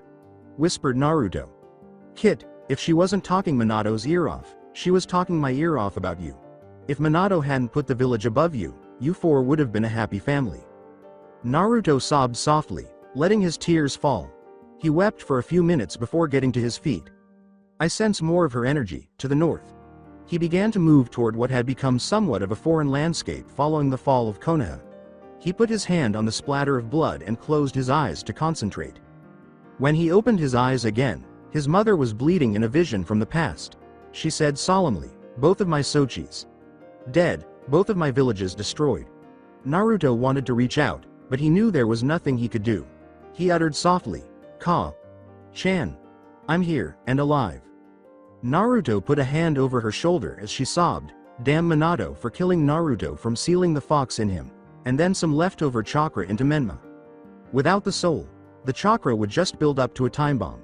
I told him that, and he didn't listen. Chan, don't blame yourself. You did everything you could, even if you thought I was dead. I was mad at learning that you were still alive, but to hear you now say that you thought I was dead. If you could see me now, he raised his hand and walked away. Naruto bowed his head and his mother and son simultaneously exclaimed, I'm a failure. When they looked up, they heard flapping. With a pale, deathly expression, Naruto's demonic energy surged. No, Adam said, his wings taking off as Kushina dried his tears. He landed, unmasked and clothed in typical angelic attire. As Naruto's fury grew, he softly said, Kushina Uzumaki. You can come home now to heaven. Where? Adam thought of a note that read, say Kami instead of God, Shinto pantheon and all. Where Kami is waiting for you, alongside your husband and sons. Angel.san, I don't deserve it. I couldn't even save my family, couldn't save my parents. She was sniffling. Kushina, you did the best you could, even trying to sacrifice to seal the nine-tailed fox back into yourself to save your sons from a fate worse than death. Adam said in a warm, convincing voice. He looked straight at Naruto with a menacing, covert grin before saying, they are waiting for you in heaven, waiting for you to come home. You piece of shit. Naruto yelled as he attempted to seize Adam but was unable to do so since he was passing through Adam in a vision. Adam extended a hand to Kushina. The rest of your clan is there too, your parents, grandparents, ancestors, all of them. Like Menma, but with complete control, Naruto's rage erupted, and Kushina's eyes watered before she accepted the hand. Raghhhhhhhh. Naruto let out a cry of frustration and sent a Category 7 earthquake hurtling toward the earth. As Kushina ascended to heaven, she was enveloped in a heavenly glow. Adam turned to face Naruto, his mask covering his face once more. Adam jabbed his finger at Naruto's chest several times, sneering, ha ha ha ha ha, you got punked, you little bitch. Though he may not have noticed it, Naruto sensed the first man's ghostly touch. Naruto growled and Adam burst out laughing, saying, see, I may be doing this in the past, and you're probably wondering how the hell I can even see or talk to you right now. Answer is divine powers, bitch. He began rolling around on the ground and laughing hysterically at Naruto. Oh, don't even try that physical stuff either. It won't work as you're just watching a vision from the past. I bet you're seething right now, wanting to get your hands around my neck and throttle me. While kinky, I don't swing that way, he exclaimed. Naruto growled, channeling his inner Morningstar demon. I swear to my father Lucifer, I will end you, Adam, even if I have to go through all of heaven to get to you. Adam gave a sly smile. You can swear to your dear old, adopted daddy all you want, but the fact of the matter is that I hold all the cards, and I haven't played them all. Adam put a finger on his chin and said, oh, and funny thing about your little realm here, before bursting out laughing. Naruto growled out, fading the vision to say, it's free real estate, baby. Free land. By that, what the devil does he mean? Before hearing several wings flutter, Naruto thought. When he looked up, he saw that a portal had opened and that exterminators were flooding in. He gave me a menacing grin. Kid, there's no time. The time difference between here and hell is long. Charlie's meeting with Adam's superiors is tomorrow. If we stay and fight, we'll miss it, and I know how much you want to support her and plead your own case. With widening eyes, Naruto crossed his fingers and, in a massive cloud of smoke, several Naruto clones shot off in all directions. Find him. The commander and the lieutenant want him brought in for the meeting to use as a bargaining chip against the fallen. The angels all flew off to find him, but if one looked very carefully, Naruto's hiding place was right beneath a tiny rabbit hole. He emerged from it, hanged like a rabbit, then let it go and hurriedly opened a portal to return home. He scowled a little and picked up the phone to call Octavia. Octavia, I know it's been a while since we've talked, me being busy dealing with my sister's problem, but next week I'll be able to spend with you. As Octavia replied, she opened her mouth to scream, but then she heard Naruto clarify the circumstances. Fine, Naru. Just be careful, okay? I don't like you dealing with this heaven stuff, as well as spending so much time away from me. He paced the room, then put on a cloak and began making hand signs for minute, detailed changes to his appearance. If it didn't pertain to Charlie, I wouldn't even bother Tavia, you know that. The reason for the large number was to make it more difficult to identify and dismiss him as just another sinner. someone Charlie needed to support her arguments. And, should the need arise, to defend her and Veggie in public, particularly in the presence of Adam. 10 minutes before the portal opens, at the Has-Been Hotel, Veggie and Charlie were telling the staff to enjoy themselves for the night, but to be careful, when Naruto showed up in his blocky teleportation. With just one tail, Naruto assumed the appearance of a fox. His regular 9 tails would have been a dead giveaway. Kurama sat on his shoulder, transformed into a small fox. Naruto nodded and said, "I hope you know what you're doing, Kit." Kurama also had a unique tail.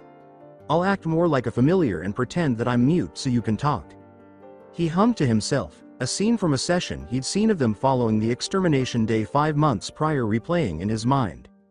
Retrospection. Charlie had tried to get the spider demon to open up once more, and Naruto watched as Angel Dust stormed out of the room.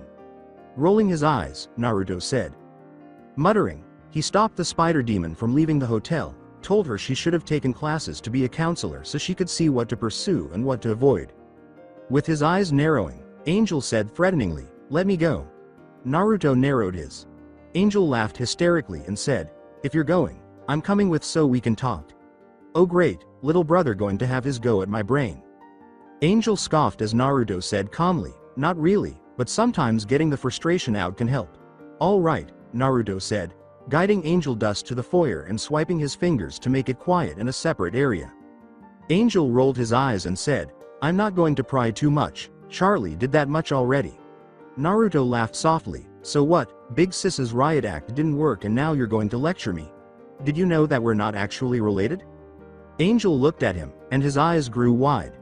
"Lucifer and Lilith adopted me, saved me from a village that saw me as nothing more than a tool and a weapon for them to use how they wanted and then either sheathe me when I wasn't needed, or if what I learned, discard me." Naruto spoke while causing a glass to materialize and twirling its contents. He growled at the mention of his father, saying, "I grew up, not knowing about my mother or the sperm donor of a father I had." There was silence for a few seconds before he said, "Nor of the twin brother I supposedly had." Angel rubbed his arm and scowled. "My father was pretty shitty. Head of a crime family does that. My brother followed along in his footsteps, me. I did for a while before I got hooked and well, died." Naruto gave a nod. "And my twin sister, Molly, shit. There was a situation where me and her were both kidnapped by a rival family and Dad didn't think it was worth the effort to save either of us. He still had his eldest and his heir after all, so they killed both of us." Naruto scowled, seeing that Angel's tough facade was quickly breaking down. "Molly, she was so innocent. Kept away from that thing of ours and just wanted to be a dancer or movie star, whichever one she could do more to the fullest extent. When I died, first thing I did after waking up was looking for her to make sure she was safe, but I never found her." As he drained the glass, Naruto gave it to Angel. Angel took a deep breath and asked, "Do you think if this redemption thing Charlie is going for is real, you'll find her up in heaven?" "Yeah, I couldn't give a rat's ass about Pops or Nis, but Molly, she should have never been born to this family, but I miss her." After giving a nod, Naruto lifted the silent zone and instructed Angel to spend the rest of the evening in his room. Over with the flashback, Kurama questioned, "Are we about ready, princess?" as Naruto covered his head with a hood to lessen the possibility of being seen.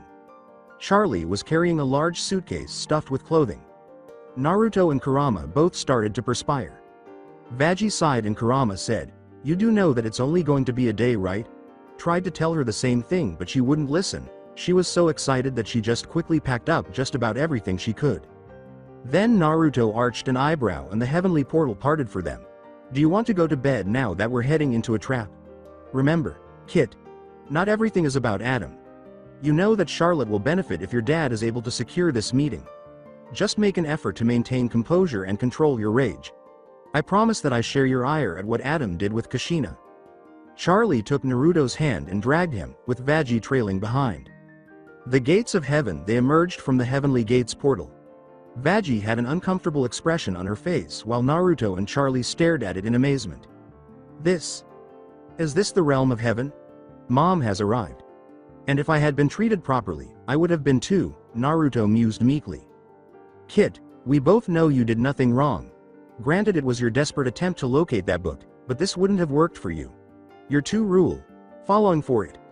Charlie was discussing with St. Peter about Lucifer setting up their meeting when Naruto thought somberly, I would have liked to have tried though. He raised his head and saw two women, one of them a younger girl. With a small smile on his face, he thought to himself as Sarah and Emily introduced themselves. Sarah and Emily, huh? Right down to the excitement. Sarah smiled broadly and said, "And who would be your guest here?" Kurama sighed after Naruto made a few hand signals. "I'm Kurama and this is Kit." He had his vocal lines burned out while alive and it stayed with him since arriving at Hell. After meeting the princess, her father conjured me for him so that I could act as his voice. Sarah flinched and Emily cast a sorrowful glance at them. We're partially here to find out why he was sent down there, as he had a good life, despite the abuse and beatings he took as a kid. But the main reason is to support Princess Charlotte's redemption idea. Kit here feels like it was a mistake and that through Charlie, he can join the rest of his family up here. Emily turned to face Sarah slowly, a broad, happy smile lighting up her eyes. Sarah smiled, too, looking amused at Emily's excitement. We shall see when Charlie here pleads her case, but for now. Before focusing on one of the city's residents, Naruto surveyed the glistening metropolis. Kurama nodded, following his line of sight. With a curious look in her eyes, Naruto approached her and said, "I think she is Kit." He nodded to the fox, and Kurama let out a sigh. "I'm getting there, Kit. I'm sorry, miss, but Kit here recognizes you from one of the demons that are staying at the hotel." She tilted her head and said, "Oh, who'd that be, darling?" Her eyes grew wide as she said, Well, he goes by Angel Dust down there." "Maybe my brother did that stuff," Naruto said, shaking his head in response to Kurama's question. Naruto then waved his hand in a maybe manner. Kit says he thinks so. He talked about his twin sister, as well as his jerk of a father and brother. Molly started to cry. Molly was crying uncontrollably as Kurama continued, "We were both kidnapped and your father didn't want to take the risk to save either of you because he still had Nis. I've searched for him up here, but knew it was a futile effort. He killed a few people while alive and was addicted to drugs." With a sorrowful expression, Naruto nodded his head. "That's right, Angel's twin sister." Molly deftly extracted an envelope from her dress pocket. "Here, can you give this to him from me? It might make him work harder on trying to get up here so we can see each other again.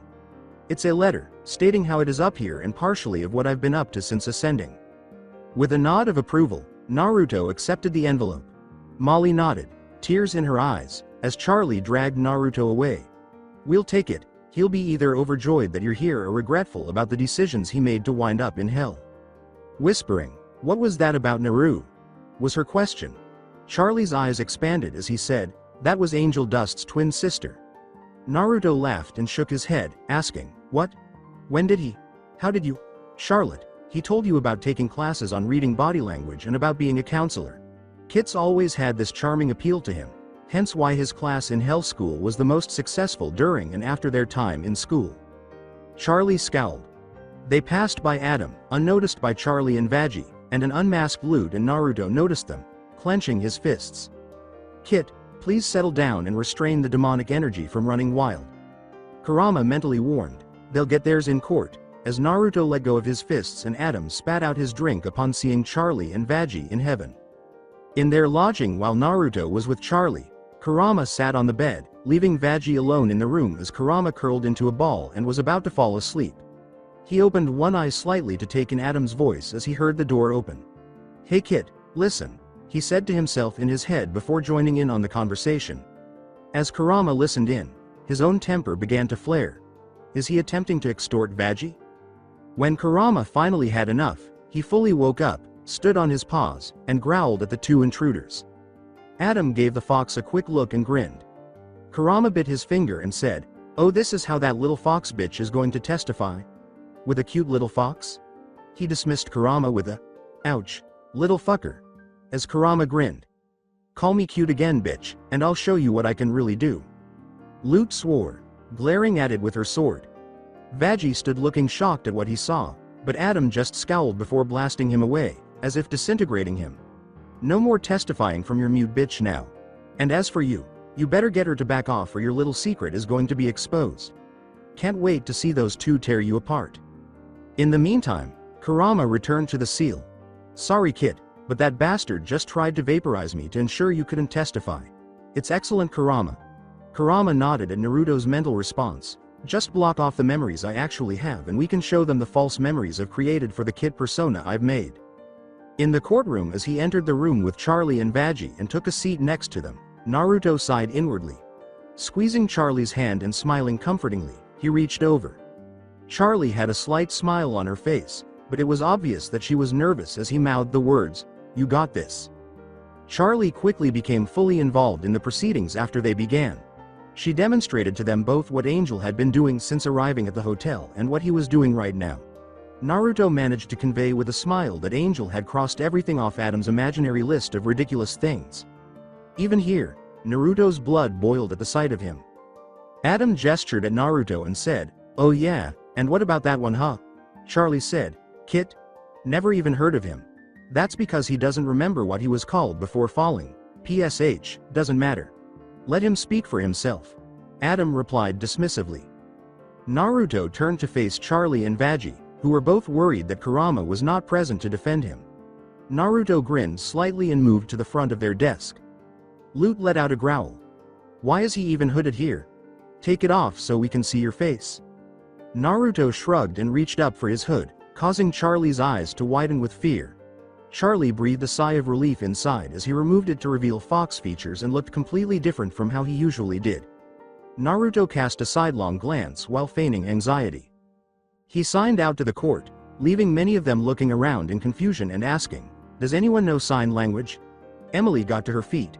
"Yes, I do. I've been working on it offhand since the Tower of Babel incident," Emily timidly replied as Sarah watched in worry and she lowered herself to him. "It's not much, since I know much of the court won't know what I'm saying since I'm signing. I thought it'd be better and easier to show my memories." He signed what Emily had translated. Sarah gave a nod of approval. "That's okay." Adam scowled and muttered under his breath, "Shit." Naruto was kneeling in meditation, summoning his memories to be seen on the orb, just as they had watched Angel. Charlie exclaimed, "Kit, welcome to the hotel," with enthusiasm. Kurama laughed, "You're our second guest after Angel Dust." While Naruto gave a deadpan laugh. "Thank you, Princess Charlotte, but we're well aware of it. Let's just make the best of this process, and hope that it works." In the few months that have passed since the last extermination, the majority of the court was unaware of it. They have been shown memories of Naruto, also known as Kit, who helped Angel Dust, Sir Pentious, the other staff members, and himself without expecting anything in return. Occasionally, he had to gently lift Nifty and place him outside his room, which caused some of them to giggle at the playful antics. Even though it was invisible to the naked eye, Naruto was giving it his all to be saved. Before Adam said anything, he could feel his concentration being slightly strained by the fake memories. "Okay, yeah, we see the slideshow and everything. If that's true, then why aren't both of them here then him?" Emily's expression revealed something. The court began to agree and argue among themselves. "Yeah. Why aren't they here?" Charlie's expression was serious. She said sharply, "Wait. None of you knows what it takes to get someone into heaven." As Naruto turned off his memories and sat down next to Veggie, giving him a little glare to indicate that he agreed. "This questioning stops now. We know when a soul arrives. We know when they pass divine judgment. It is our job to ensure these souls are saved." "Initials of you were aware," Emily said, "but she was right, Sarah. She showed us that not only one soul but two souls can improve. They saw the light, Sarah. Checked all the boxes that you said would prove a person deserves a second chance. Now we turn our backs, no second glance?" With a sidelong glance, Sarah answered, "It's not as simple as you think. Not everything is spelled in ink." Charlie got up to start singing. Veggie looked alarmed and said, "It's not fair, Sarah." Charlie shrugged her off and said, "Careful Charlie, keep a cool head." "No, don't you care, Sarah?" Naruto asked, giving Veggie a comforting pat on the shoulder as long as he was in close proximity. Then he turned to face Adam and Lute with a menacing glare. With sorrow in her eyes, Sarah gazed down at her and said, "That just because someone is dead, doesn't mean they can't resolve to change their ways. Turn the page, escape infernal blaze. I'm sure you wish it could be so, but there's a lot that you don't know." Lute straightened her chair. "What are we even talking about? Some crack whore who fucked up already? Don't even get me started on the little furry. They blew their shots like the cocks in the spider's mouth. This discussion is senseless and petty." When Lute put on her mask, Naruto balled up his fists and his eyes narrowed dangerously. He was getting dangerously close to breaking point with her and Adam's stupid, bullshit input. Adam took over, sneering at the fox who was glaring daggers at him and saying, "There's no question to be posed. They're unholy. Cases closed. Did you forget that hell is forever? A man only lives once. We'll see you in 1 month." "Gotta say, I can't wait to," Adam warned Sarah. Adam realized he made a mistake, and Emily's eyes widened in horror. "Come down and exterminate you? What are you saying? Let me get this straight. You go down there and kill those poor souls?" Charlie asked, looking at Emily incredulously. "Wait. Shit. Whoops. Guess the cats are out of the bag," Lute mockingly exclaimed. "You didn't know?" Adam raised his hands and asked, "What's the big deal?" Naruto had his own hopes for the Seraphim, but Emily begged him, "Sarah, tell me that you didn't know." Emily spoke her thoughts in a horrified tone, and Naruto looked down at her. "I thought since I'm older that it's my load to shoulder." "Nah." Sarah dove to grab Emily's hands. "You have to listen, it was such a hard decision. I wanted to save you from the anguish it takes to." Sarah had a comforting smile on her face, but Naruto could see the fires in her eyes. She knew she was letting Adam have his way because she didn't want to face the fallout if she was wrong. Do what was required. Emily had an angry expression. "To think that I admired you. Well, I don't need your condescension. I'm not a child to protect. Was talk of virtue just pretension? Was I too naive to expect you to heed the morals you're purveying?" Naruto appeared concerned. He was furious with Adam, but as of this moment, Sarah, he was not angry with heaven. Unlike his father, who had fallen so long ago, he did not want to see Emily fall. Something he appeared to agree with Sarah when her concern surfaced. But Charlie didn't notice it. The two young ladies leapt onto the orb, exclaiming, "That's what the fuck I've been saying. If hell lasts forever, heaven can't be real." Sarah attempted to approach Emily. "If angels can do whatever, and remain in the sky, the rules are shades of gray when you don't do as you say, when you make the wretched suffer just to kill them again." Charlie jumped to his feet and peered down. Adam grinned. "I was told not to trust in angels." "By her?" he asked, pointing to Vaggie as she approached Charlie. Lute shot back, mocking, "Huh? She should know." Vaggie said, "We should go," with concern. Charlie grabbed Vaggie's hands and retorted, "No, don't you see? We've come so close. Look at them fighting. They're at each other's throats." Adam rolled his eyes. Vaggie begged Adam not to act so haughty, saying, "Did you ever think your little girlfriend might be a liar?" Adam smiled. Charlie was shocked to see Vaggie with wings and her appearance before she found her, so he sang out the secret, "What's the fuss? Why hide the fact that you're an angel just like us?" Naruto spoke softly, grimacing at the revelation. "I knew." Charlie could hardly hear Vaggie as his single eye grew wide. After going a full day and a half without speaking, Naruto's voice was rough. Lute growled and Adam scowled. "I knew all along. Charlie." He slowly transformed back into a fox. "I never told you the full story about that day, how I managed to escape the exorcist that nearly killed me." Charlie's eyes widened upon learning the truth, and Vaggie's eyes widened in horror at what she had almost done. As they watched the fox change forms, the fighting in the court came to an end. Vaggie's lone eye began to water. "I didn't escape, that exorcist let me go. And that exorcist was Vaggie." Naruto held the orb that would let the court see his memories as his form transformed into his actual appearance. Caught off guard in the midst of the extermination, Naruto was running. At the time, he was fleeing for his life before becoming trapped because his guardians had passed away. The pursuing exorcist removed her mask, glancing down at him with a dejected expression, and he whimpered in terror. She yelled, "Go! Get out of here!" as he fled, shrinking to the size of a fox. When Adam and Lute descended, he hid. Grabbing her arm, Lute slashed out Vaggie's eye with her sword, stabbing the loose eye before chopping off her wings. "Pathetic sinful filth like you has no place in heaven." Naruto gasped in shock at what he saw as Lute and Adam took the halo and the wings with them. After running off to find Charlie, he eventually located her and led her to the angel's site. He just ever told her that Vaggie was severely harmed by the exorcists, never that she was an angel. He released it while Emily watched in horror and the two women exchanged sorrowful and horrified looks. "I sincerely apologize for misleading this court, but I would do anything to support my adopted older sister. That was my first extermination. I was 9 years old at the time." He turned to face Charlie with a smile. realizing who he really was as he took off his jacket and put on a hat. Adam sneered as he said, "I am Naruto Morningstar, the adoptive son of Lucifer and Lilith."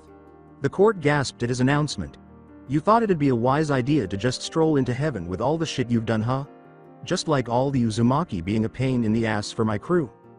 As he descended, St. Peter exclaimed, "Wait, Uzumaki? Naruto Uzumaki?" In shock. "The prophecy child of the elemental nations?" Naruto asked, nodding his head in perplexity.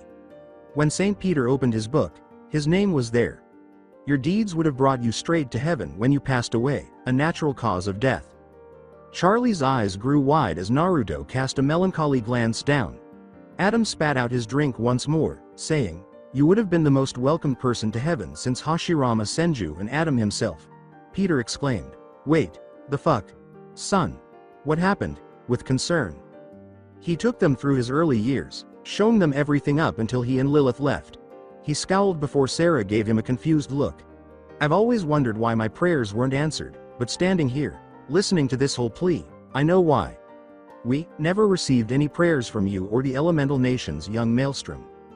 Before the three demonic entities were drawn through the portal and returned to hell, Adam muttered, "Double shit."